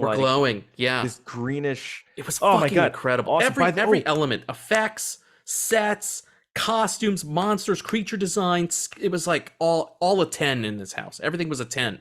Do you remember there was also that when you opened to that one section of I guess it was where they hang up the fish and they gut him, and there was a guy hanging on a hook and he swung through that window and then he leaned toward you. Just looked at you. It was like a dead body on a noose almost, but he like leaned forward lifelessly. But it was on this rail system, so there was someone in front of us that was moving, and he reversed and like swung toward them. Holy shit! The acrobatics, that was crazy. That was dope. And this one actually didn't this feel like it was the biggest? Like you were really walking through a big environment. It truly felt like Maya, our tour guide, even said this.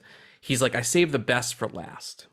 And he really did. This feels like your big finisher, like big ticket, larger than life, incredible, unforgettable, haunted experience. Dead Man's Pier, Winter's Wake. Like, this was to me the house of the night. It's like something that I keep thinking about. I'm remembering moments, and I was just really in awe. Like I said, it wasn't the scariest house, but sometimes that's not the point. We Yeah. were just truly immersed. We went Well, it does somewhere definitely else. makes you feel uneasy. So there is like Yeah, this sense of foreboding throughout the whole thing. And, as far as atmosphere is concerned, it felt like you were like you in were this there. village in the winter. Yeah, It was it was fucking crazy. crazy, man. It was crazy. Mark, I think that's it for the houses. I think we Damn. should quickly now. We will talk Wait, about the we scare double zones. thumbs up this motherfucker. Double thumbs Triple up for Dead thumbs Man's up on Pier this Winter's one. Wake. We'll talk about the scare zones in a second. But I wanted to quickly run down our categories, our winners. Mark and I are going to do, what should we call these awards? Something with ass butt. The asses? No. No. Assies? The assies? No, this should be something cool for HHN. We'll think of something better. But Mark and I are going to give our honors, our haunted honors. Mark, favorite house of HHN 31 Orlando. Well, what was your favorite I house? What think do you I'm give gonna your have award to to? go with Halloween. I think that one, in terms of Even more than storytelling- Dead Man's Pier. Well, here's the thing: is the Halloween one was scary as well as having the atmosphere, and I really like that last room. Yeah, So that one, like that one to me, and they got me twice in there. I don't know. It just as far as storytelling is concerned, it was really neat to go through that, and it felt like you're walking toward a house. And yeah, as far as I'd say that one was the scariest one for me. So I think that one is gonna get. Oh, it's so hard though, because Dead Man's Pier is like. Well, we have the other shit. awards. We have other awards. So I think okay, I'm gonna go the Halloween for me. Halloween was your Whenever favorite I house. think back, that's the one to me that I enjoyed the most of all the houses. Wow, there you go. My favorite house of HHN 31, Monsters Legends Collide, baby. That was my nice. favorite one. I got a lot of scares, the immersion, the creatures, my love of Universal classic monsters. It all came together. I felt like Mark and I were inside of a movie. I loved it. It was a tight race between this and Dead Man's Pier Winter's Wake, but for my favorite house, it's got it all. Like Mark says, the scares, everything. I got to give it up for Legends Collide. It's my number one house of HHN 31. It's the one I keep talking about and thinking about. I even have this commemorative cup here that I got that is a Legends Collide Oh yeah, cup because I was get to such a see it fan now. of the Cool. house. So there you go, my favorite Oh, house. can I say one thing about that house, which was cool? Because sometimes you see the legacy creatures, the old ones, as being kind of cheesy and not really that scary, right? That house made them scary. Yeah, and they are they fucking use those terrifying. classic designs, and it's like, holy shit, it's crazy seeing Dracula move so fast, and he's huge and imposing. And he's like, his face is just gnarled and Yeah. inhuman, and he's mid transformation, so he looks really great. That's my favorite. Mark, here we go. I think I know the award for this, but Mark, scariest house. Scariest house. Who gets the award for scariest house? I'm gonna have to go Halloween for me. This is a double. Yeah, I'm going Halloween as well. It was the house that scared me the most. Not just physical scares. I'm talking like atmosphere, my heart rate. Like I looked and timed my heart rate throughout the night, and this was the one that got my heart rate spiked the highest. Damn. So science don't lie, people. The numbers don't lie. Halloween, scariest house of HHN 31 for us by a long shot. Yeah, I totally agree. Mark, I think I know the answer to this one too. It might be a foregone conclusion, but let's just call it. Best set design of the night. Dead Man's Pier, hands down, Yeah, the best. dude. Yep. Dead Man's Pier Winter's Wake for me as well. They are not sets. I know this is best set design, but Jesus Christ, we were transported to the Yeah. Dead Man's Pier. It This was one real. was like on another like, yes, the other ones are great, and this is not diminishing them in any way, but this one was just like way above. Yes. It was crazy good. Favorite creatures.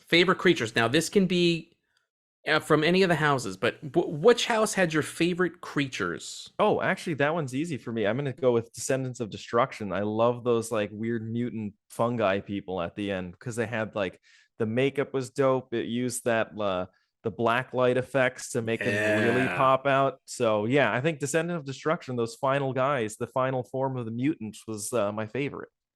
I'm going Dead Man's Pier Winter's Wake for this one too. I love the undead fishermen, the guys in the old-timey diving suits. I love seeing the fish creatures.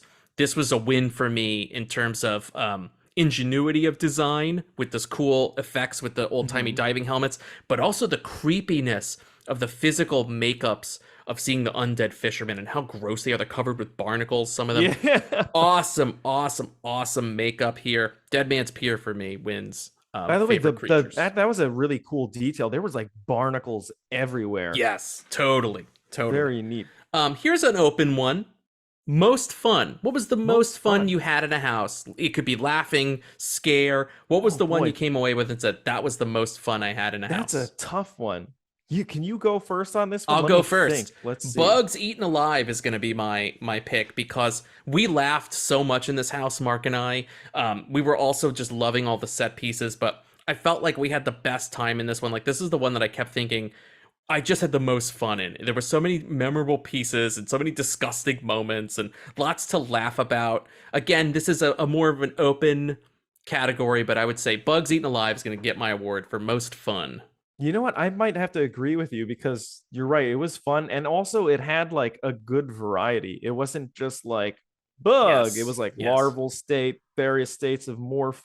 Very cool. So yeah, I think I might agree with you on that. You know, because the other Very ones are cool. kind of like were more standard monsters and zombies. This one was like, you know, big ass bugs scare the shit out of me too. Yes. So I have to agree with you totally on this one. Yeah. Now also, here's one. House you would most want to do again. If you could only do one house, Oh, that's an what's the easy house one you for want to me. go right to? Dead Man's Pier. Yeah, I think, agreed. yeah. Dead Man's Pier also takes it for me. Dead Man's Pier, Winter's Wake. So what's that, like 3 or 4 awards for Dead Man's Pier? Damn, yeah, that one's getting a lot. And my final And category. Now, rightfully so. if you think of any other categories, Mark, please throw them in. I only have one more Okay. category. I have one more. Biggest disappointment. Biggest disappointment of the night. Let's see. It's tough because you've got 2. I don't know which of Okay, the you know 2 what? was more Here's- disappointing. Can I say it this way then? I know I gave the Blumhouse one a sideways thumb, but The Weekend not really familiar with. Chupacabra not really familiar with, but I am familiar with the Blumhouse stuff. So I'm gonna have to say that that was the most disappointing because Wow. I wanted more out of, especially Black Phone. Black Phone is such a great, I mean, and it's such a simple set to make too. Yeah.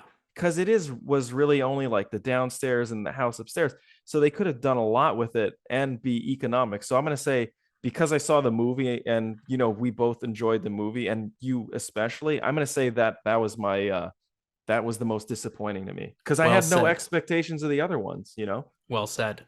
My biggest disappointment was Chupacabras. Just because I was hyped, I was excited to see giant chupacabras chasing us. I was excited for all the fun colors of Mexico. I was just disappointed because literally no one was working there. Yeah. And that's really all that is. Like, I may have been kinder to it if there were actual more scare actors, but there wasn't. So I'm sorry, Chupacabras gets my biggest disappointment award. Mark, any other categories you could think of before we move to I scare was actually zones? thinking of I would say best sound design then. Ooh, that's a good one. Oh, well, I got mine. I think. I was thinking like for me it would probably be like Descendants of Destruction because like hearing all the bugs and the atmosphere, Yeah. that one was for me was pretty damn good. I'm going to go with, you know what? I'm going to go with Spirits of the Coven for sound design because it was the first time that they were like using, you know, the door flap and hearing the bubbling of the bathtub gin and the weird sort of soundscape of demonic stuff happening as the giant witch was in the rune room. I'm going to go for Spirits of the Coven on that one. Actually, maybe I would say mine's Descendants or Bugs. It's a tie. Yeah. I really liked those. Oh, here's one. Grossest house. What was the grossest house? that's a Got good the one. most reaction out of you. Gross. Gross. Let's see. I know what it was for me. I'm gonna have to go with Bugs because I'm Yes. terrified of roaches. Dude, Bugs Eaten Alive had some of the most disgusting shit in it. Yeah. on like a tactile level, on a visual level, watching that guy's innards get ripped out by that giant roach. The larva men who look like giant fleshlights. That was fucking disgusting. Most disgusting house, easily. Mark, are you ready to move into scare zones? Yeah, let's do it. Now, I really don't have too much to say about these because Me neither. we were moving through with our tour pretty quick. Yeah. And there were only 5 scare zones, and I really only remember 2 specifically. But I'm going to quickly bring you through them, and we'll go through these. The first one we did, because it was right at the park entrance, was called Graveyard Deadly Unrest. The blurb says it's on All Hallows Eve, a dark storm descends upon a cemetery and awakens long dead spirits. No one living can escape them. So we were walking through a graveyard, and there were like skull-faced people, a couple demons running around. It was okay. It felt, this was my main thing with Orlando. I was kind of shocked. And I think it's just because of how big the park is, how wide and vast you have all this space. I like scare zones when they're a little more intimate, a little more cramped. You know, Hollywood's got that down. Less they force you. populated. Yes, like remember the scare zones in Hollywood, like especially that like All Hallows Eve one that was like Halloween in 1780 or whatever. Like you really had a tiny pathway to get through this like and area. some of them they've made like a tunnel too. Like this one was just too spread. It was too spread out. Here's the problem with the scare zones here is it was really dependent on which side you were, because it felt like the scare actors were choosing like, okay, we'll go with this flow of traffic and we'll maneuver through. Oh, we should if say you weren't with that flow of traffic, you missed out. We missed a bunch of stuff, I think. We should say that a scare zone, for people who don't know, is what happens outside. There are these little areas outside that are outdoor experiences that you walk through on your way to a haunted house. Like I said, you know, they're not like, you know, there are no structures. You're not entering any structure. It is outside. The real sky is above you. There are scare actors, or sometimes there aren't. Yeah, Graveyard was just okay. The only thing I remember was just that this was the first one we went through. That was it. Here's the thing, though, that I thought was cool about it, and they did get me a couple times because this was when we first started walking toward the event, and the park had just come online essentially for HHN. So the sun was setting. It was very dusky. That fog was pumping through that. Like I was saying before, the sound design, like all those elements were up. And it was it reminded me of those scenes in like the movies where it's like, okay, sun's setting and something foreboding is going to happen. And you see these like little zombies walking around. And because it wasn't that populated, to me, that was unsettling. And I think I enjoyed that one the most, I think. Wow. Yeah. Okay, so I'll go. I'm trying to remember the order we did these in. So I'm just going to try. I might get it wrong. The next one I think was Sweet Revenge. The Sweets from Major Sweets' Candy Company have turned children into crazed killers. This Halloween's all trick, no treat, and total mayhem. So I actually think that blurb is very poorly written. What this is you are transported to a 1950s Halloween night where trick-or-treaters have eaten poison candy, and the candy has turned them into maniacal killers. So they're walking around in their Halloween costumes with weapons and bloody trick-or-treat bags, and they're trying to attack you. This one was a giant missed opportunity. I was really excited for this. I love the 50s kitsch. I love the idea of psychotic trick-or-treaters. I love Trick or Treat the movie. So I was really psyched about this one. And this is one that like missed for me. Again, I don't know if it was because we were like all the way on the other side or focused on something else. They felt like they were more on the other flow of traffic. Yes, there was one fun bit though. Mark got scared in this scare zone. There was a girl trick-or-treater who was like following Mark the whole time from the minute we entered the scare zone, and he didn't even notice. I have no physical awareness of what's around me. She wasn't like 3 people behind him. She wasn't stalking him. She was literally over his shoulder, shadowing him. Okay, she could have been you like were fucking with me when you tapped me on the shoulder and you're like, hey! I tapped Mark on the shoulder. Christ. I was like, turn around. There's a girl behind you. And Mark's like, okay, yeah, sure. And then she fucking got him. That was pretty good. Tall too. So she was kind of like looking. Yeah. She had like a weird, like an old timey nurse's costume on, and her face was all white. She was really freaky. So there you go. Sweet Revenge. I expected more. I also didn't like they could have done more with the theming. Like, I wanted to see like kids, kind of like Sam in the movie Trick or Treat, where he uses his lollipop as a weapon. I wanted to see more stuff like that. Like they use their candy as a weapon, or some kid took a Halloween decoration and turned it into a weapon. What I was hoping for is actually, and I thought it would have been creepier, is if they actually roved as a big pack, you know? Oh yeah, because like there's something scary style about like a group of people, especially kids. Yeah. But just to have them kind of like scattered throughout, it didn't really do much. And I think mainly because we missed a lot of it, especially me, even though when they were chasing me, apparently. Yes. I think this was the one scare zone that we had a scare in, and that was the girl trick-or-treater who got Mark in Sweet Revenge. Conjure the Dark.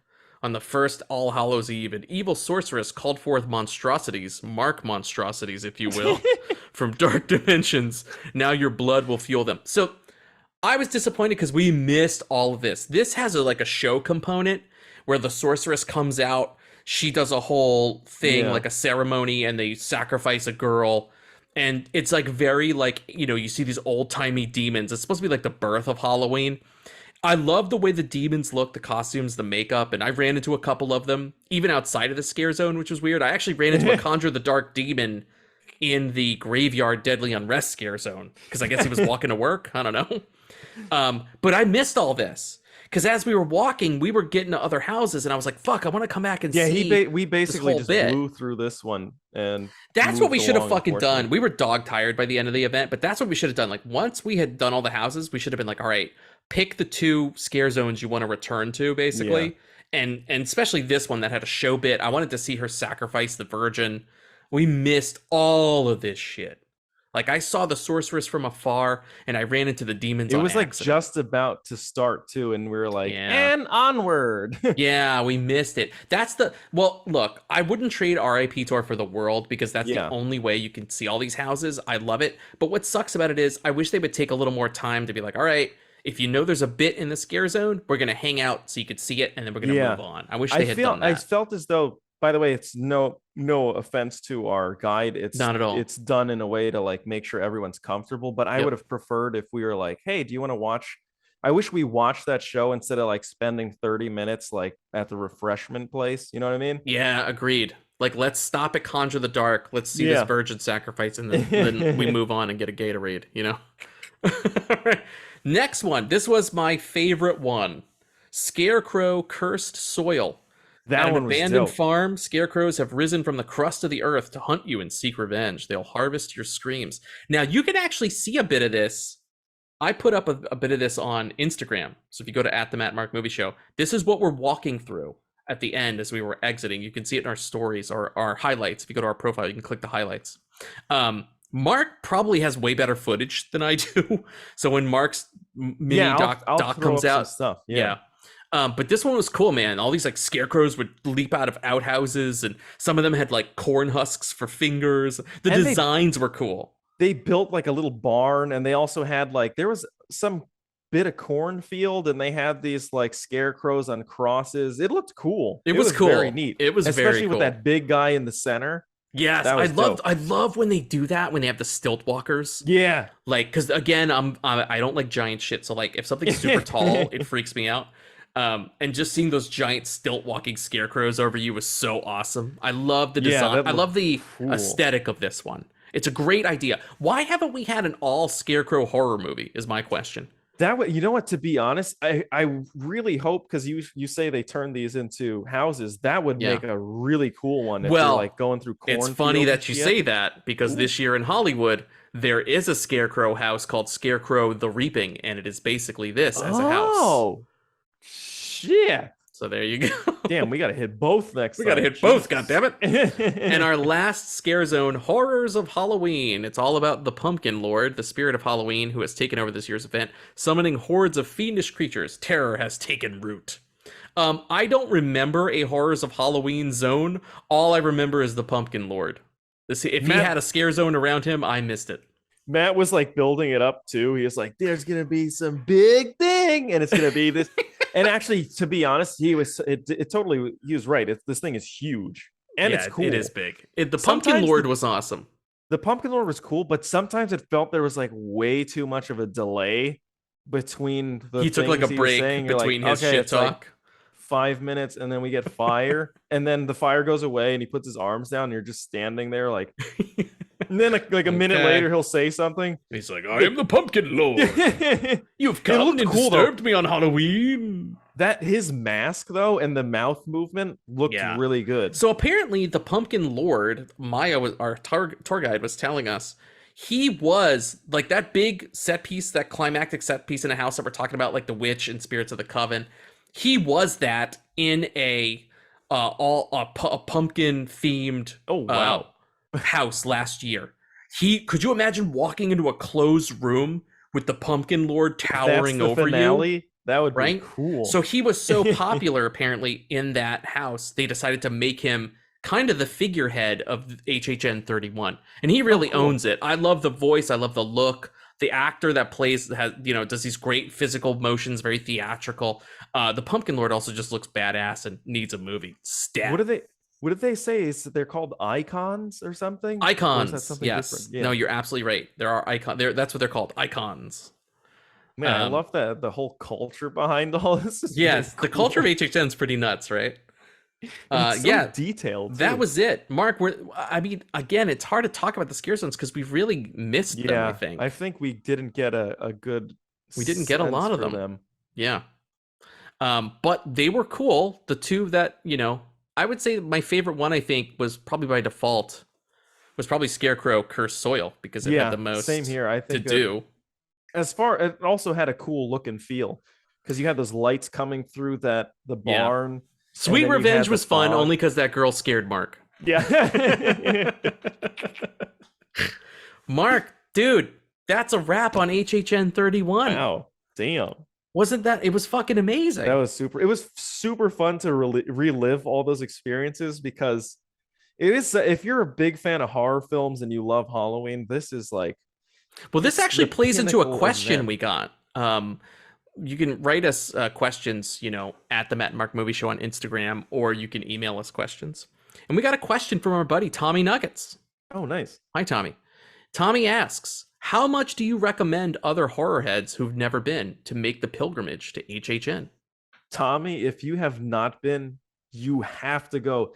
This event is like designed with Tommy in mind. You took the words out of my mouth. Tommy needs to go to this thing.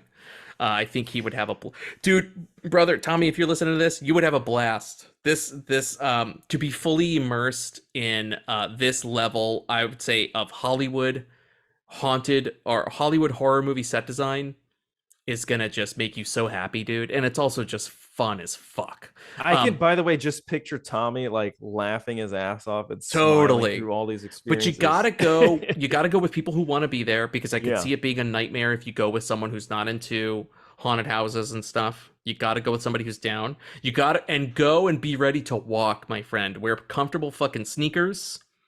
Don't break in new shoes. Don't be risking shit like that. You're gonna get Blister City. But like, go comfortable. Go with some dependable sneaks. Go with some dependable friends. You'll have a good time. I think it's definitely worth it. Yeah, and go on the tour. It's the only way you're gonna get all these houses done, because if you tried, I feel bad for the people who do general admission and you can't do general admission. You can't unless there's only like, you should only do that if you only want to see one house. That's what you like. You were saying too when we were leaving. You were like, if we had 4 or 5 nights here in a row, you could do it. Because each night you could be like, you know what, we're gonna do 2 houses, 3 houses, break it up like that.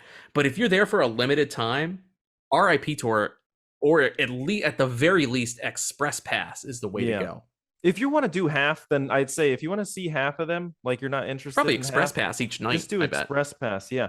But to be honest, like think about it this way: Universal is so expensive when it comes to food, drinks, and everything that if you get the RIP ticket, it covers all those extra days that you'd have to spend to see everything. 100%. It maximizes your time. And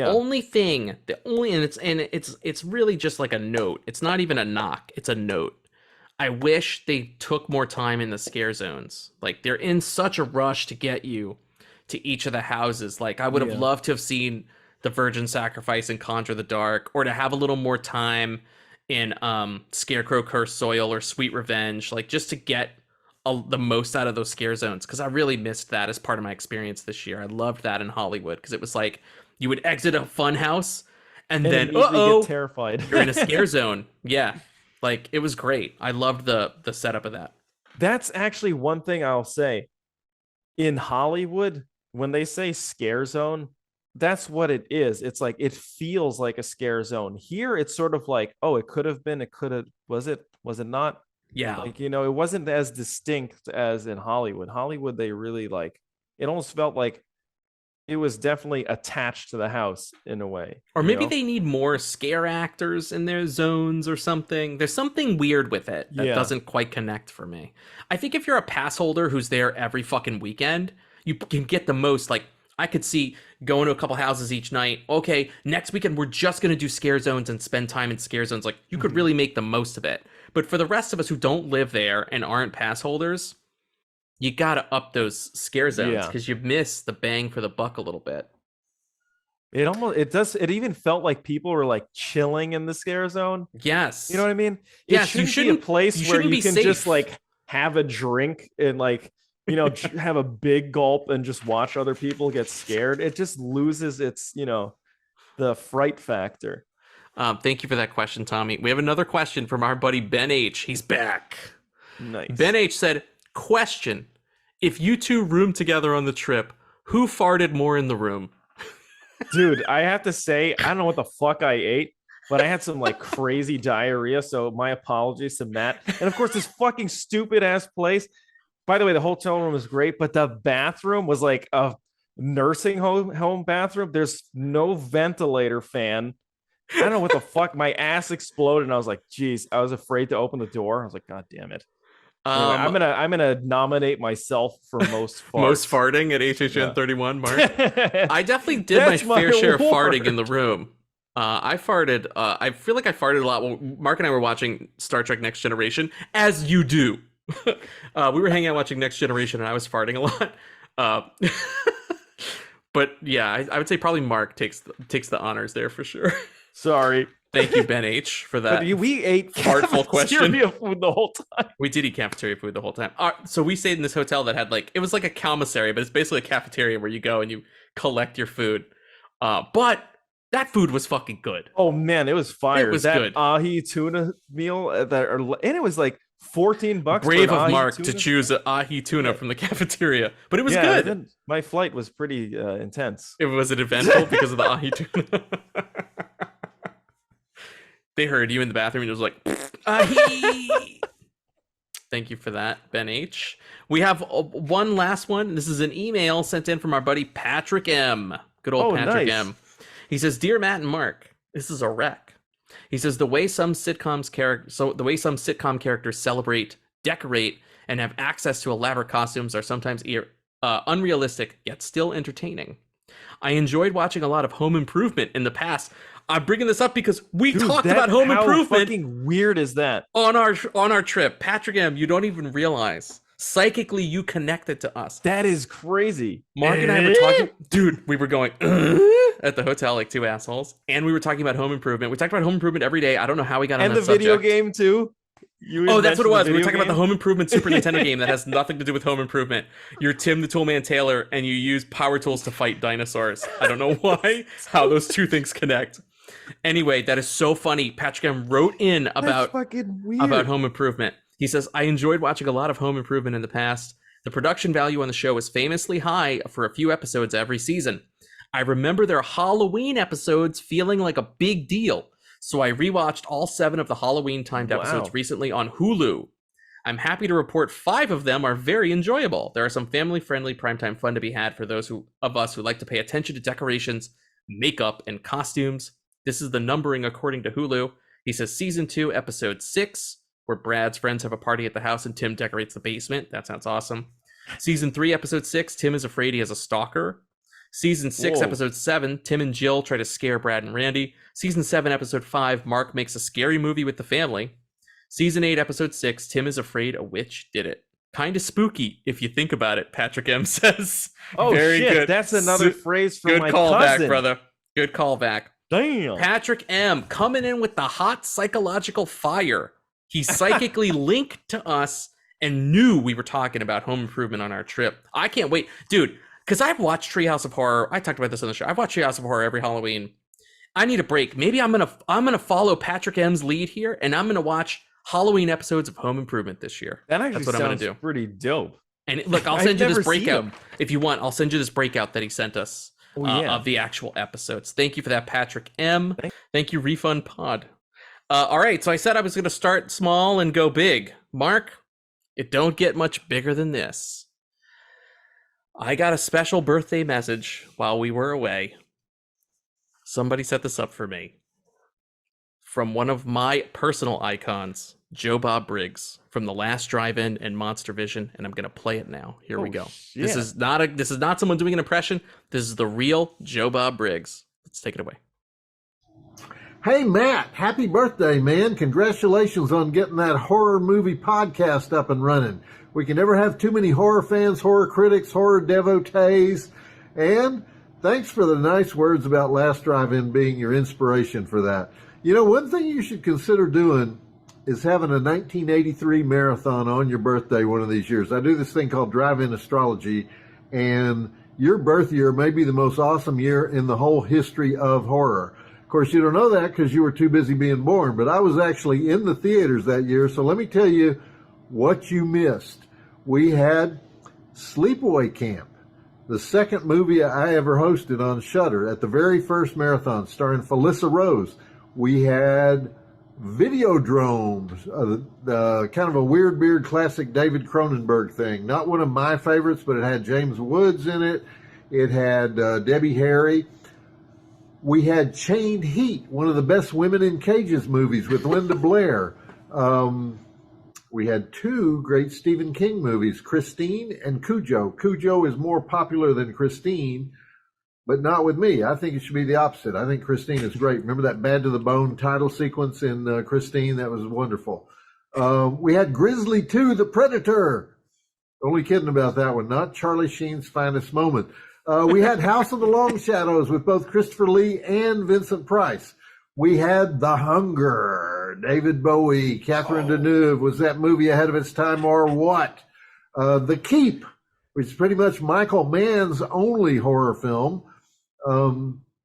Mortuary with Bill Paxton, the last film of Christopher George.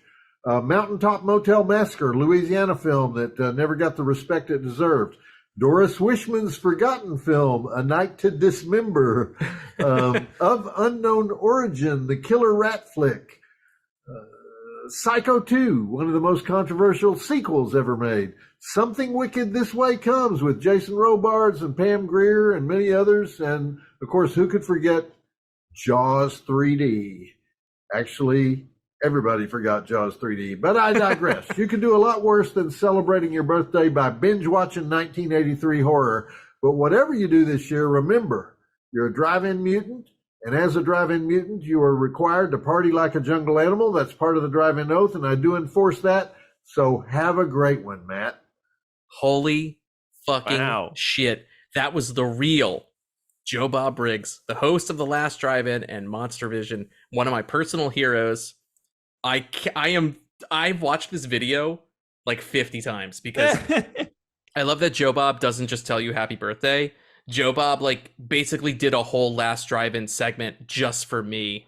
And the year of 1983, the year of my birth. So I'm so flattered and honored and amazed, and it's fucking incredible. I can't believe Joe Bob Briggs was talking to me. That felt so cool. So thank you for that, Joe Bob Briggs. That was fucking amazing. That's it for the birthday messages. We could stop celebrating my birthday now. It's getting weird. We're going to celebrate Mark's birthday very soon with Black Adam. God. Should I just tell you who the special guest is? Nah, I don't care. You don't want to know? Or do you want to know? Up to you. No, do you want to be surprised on your birthday? Or for your birthday? I'm going to shoot myself for my birthday. Okay, so I'm going to tell you so you don't shoot yourself. Mark, I have invited Mr. Suspicious to review Black Adam with us, and I'll tell you why. A lot of people may not realize this. Mr. Suspicious is Mark's cousin. They are related. Yeah. So I thought, why don't we make it a family affair? We'll hang out and celebrate Mark's birthday. And I invited your cousin, Mr. Suspicious, aka Andrew, to review Black Adam, and he said yes. He's showing up. Wow. So keep the 24th open, my friend, because we're going to hang out and celebrate your birthday. We're going to celebrate Mark on this show. And we're going to talk Black Adam with one of our favorite comic book buddies, Mr. Suspicious. Oh, cool. Keep an eye out for that. Mark, that's all I got to say, dude. This was like an epic HHN wrap up. Somebody did ask me in the comments if we were going to do this every year. My thing is, yeah. I mean, as long as we can keep going. We were actually supposed to. Yeah, we're going to keep doing it. This was sad. Yeah, exactly. We were supposed to do this every year, and then the pandemic hit. right? We went back in 2019. Yeah. 2019, HHN 29 Hollywood. And then the pandemic shut everything down in 2020. Then 2021, they sort of gently brought HHN back and they called it HHN 30, but it really just wasn't worth it to go, in my opinion, because You said it was kind of like a shell of its former self. It looked like a shell, yeah, because there were stuff. actors behind plexi, so they could, COVID protocols and stuff. And Mark and I talked it over, and we were like, let's not go. It's not worth it. And this year was like the first normal year. It was like it was back to business, basically. It felt like, it felt like the pandemic and hadn't of course happened. It's Florida, so it's like no one gives a shit. They don't give a fuck. Floridians, they don't fucking care. So yeah, HHN 31, we were happy to be there, and I hope we're going to be back at HHN 32, man. It was a lot of fun. I certainly hope so. It's going to be dope. I'm leaning towards Hollywood, I got to tell you. It could be fun to teeter-totter and be like, you know what, next year we're going to go to Hollywood. Also, it's just fun to be in Hollywood for a couple days, isn't it? To just be like, There's a lot of cool shit in Hollywood. Yeah, like we could go visit the downtown LA Alamo. We can go walk by, the Amoeba Records and the old Cinerama Dome. And there's a lot of fun movie things. I feel like Orlando is great. It's like theme park stuff. But in LA, you could do all fun movie shit. Like we went to the New Beverly Quentin Tarantino cinema, like you said. And you could do a lot of fun movie things. Yeah. So I think that Alamo is dope, too. That was fucking great. Really the downtown nice LA Alamo, it is nice as fuck, man. That's where Mark... probably the first time we went back to Alamo, and right? Was that the first time you ate 10 pounds of cheese? Yeah, I ordered. I didn't know when the last time I was going to be at an Alamo with Matt, so I basically ordered every cheese dish. It was like mac and cheese, queso and cheese. And then I dipped like cheesecake. Yeah, fucking cheesecake no, I think it was for like dessert. A cheesecake milkshake. Yes, that's it. Oh my god, how were you still standing? God, I love that thing. I don't know how you were still standing after that. So that's it. Still backed up to this day. We're not going to do Recs this week because we haven't been watching shit. Unless you have anything to rec? I have a bunch. Oh shit! Well, Did you know what? Watch anything? Wait, you know what? I'll save it. Hang on, we could do it. Do you want to do it, or should we save it? Let's save it. Let's save it. I have 5 things, but I can save them. Yeah. Yeah, because I haven't watched shit. I'm gonna tell you. Since I got back, that's great. I've just been watching stuff with my wife, like things that we like to watch. They are not horror, adjacent. There's nothing I'm gonna wreck here. So we'll save that for the next one. But that's it. Mark, do you have anything else before we close this bad boy out? That's a wrap on HHN 31. I can't believe it's over. Yeah, I know. It's over. Now it feels like it's officially over, but I just want to say big thanks to Matt for like setting up that trip and like finding out about it, because if you're a horror head, Tommy, this is for you. You gotta go. You gotta go, Tommy. It's like the mecca of horror. You'll have so much fun. Something where you actually can feel it, check it out. It's awesome. So yeah, how are you gonna fill the hole in your heart now? I don't know. Just count down the calendar till the next one. Are you gonna buy one of those adult Happy Meals that I keep seeing people? You know what I'm talking about, dude? So the fucking McDonald's Happy Meal toy for adults looks stupid. Because they look weird. They got like 4 eyes. Each of them have 4 eyes. Why do they have 2 sets of eyes? They actually kind of feel like horror characters now. I would rather just have a real Hamburglar figurine. Yeah, just do a vintage one. If it's meant, this is what I don't understand. If it's meant to appease adults who want a nostalgic kick in the pants, opening the Happy Meal box and getting the toy, shouldn't the toy also be a nostalgic thing that gives you that charge? Not some weird new adulty art project thing with 4 eyes. Who the fuck wants that? You saw the fucking... What is it? You saw the life leave that guy's eyes when he looked at that thing? He's like, he died inside. Yeah, he didn't even want to eat his Big Mac. He didn't even want to eat his fucking $12 Happy Meal for adults with your 4-eyed toy. It's still on his filming table, probably, and he's crying somewhere. Don't you go to McDonald's a lot in your town? I do. I love McDonald's, yeah. You should get... And you know what? Get an adult Happy Meal. Starving. I'm gonna get one. Get an adult Happy Meal and please post about it so we can post it on Instagram. I'll look sad. I hope you get a Grimace or a Hamburglar. And just throw it in that guy's fucking face. Be like, yeah. You should comment on his videos and be like, I got the Grimace. Felt great. Jesus. Oh my god. There we go. That looked awful. On that fucking sad note of adult Happy Meal toys, we say goodbye to another HHN. And we say goodbye to all of you. Thank you for listening to another episode of the Matt and Mark Movie Show. Please leave us a rating on Spotify. We would love to get a rating. Please leave us some ratings and reviews on Apple Podcasts. Subscribe to our show. Follow us on Instagram at the Matt and Mark Movie Show. We're very active there. That's it. That's all I got. Mark, anything to add before we sign off this week? Basically, that guy's disappointment reflects probably what we're feeling like since HHN is over. Dude, it does. So it on really that does. sad note. That fucking Jeez. empty, sad note. Yep. All right. Goodbye, everybody. Peace. Grimace. Grimace.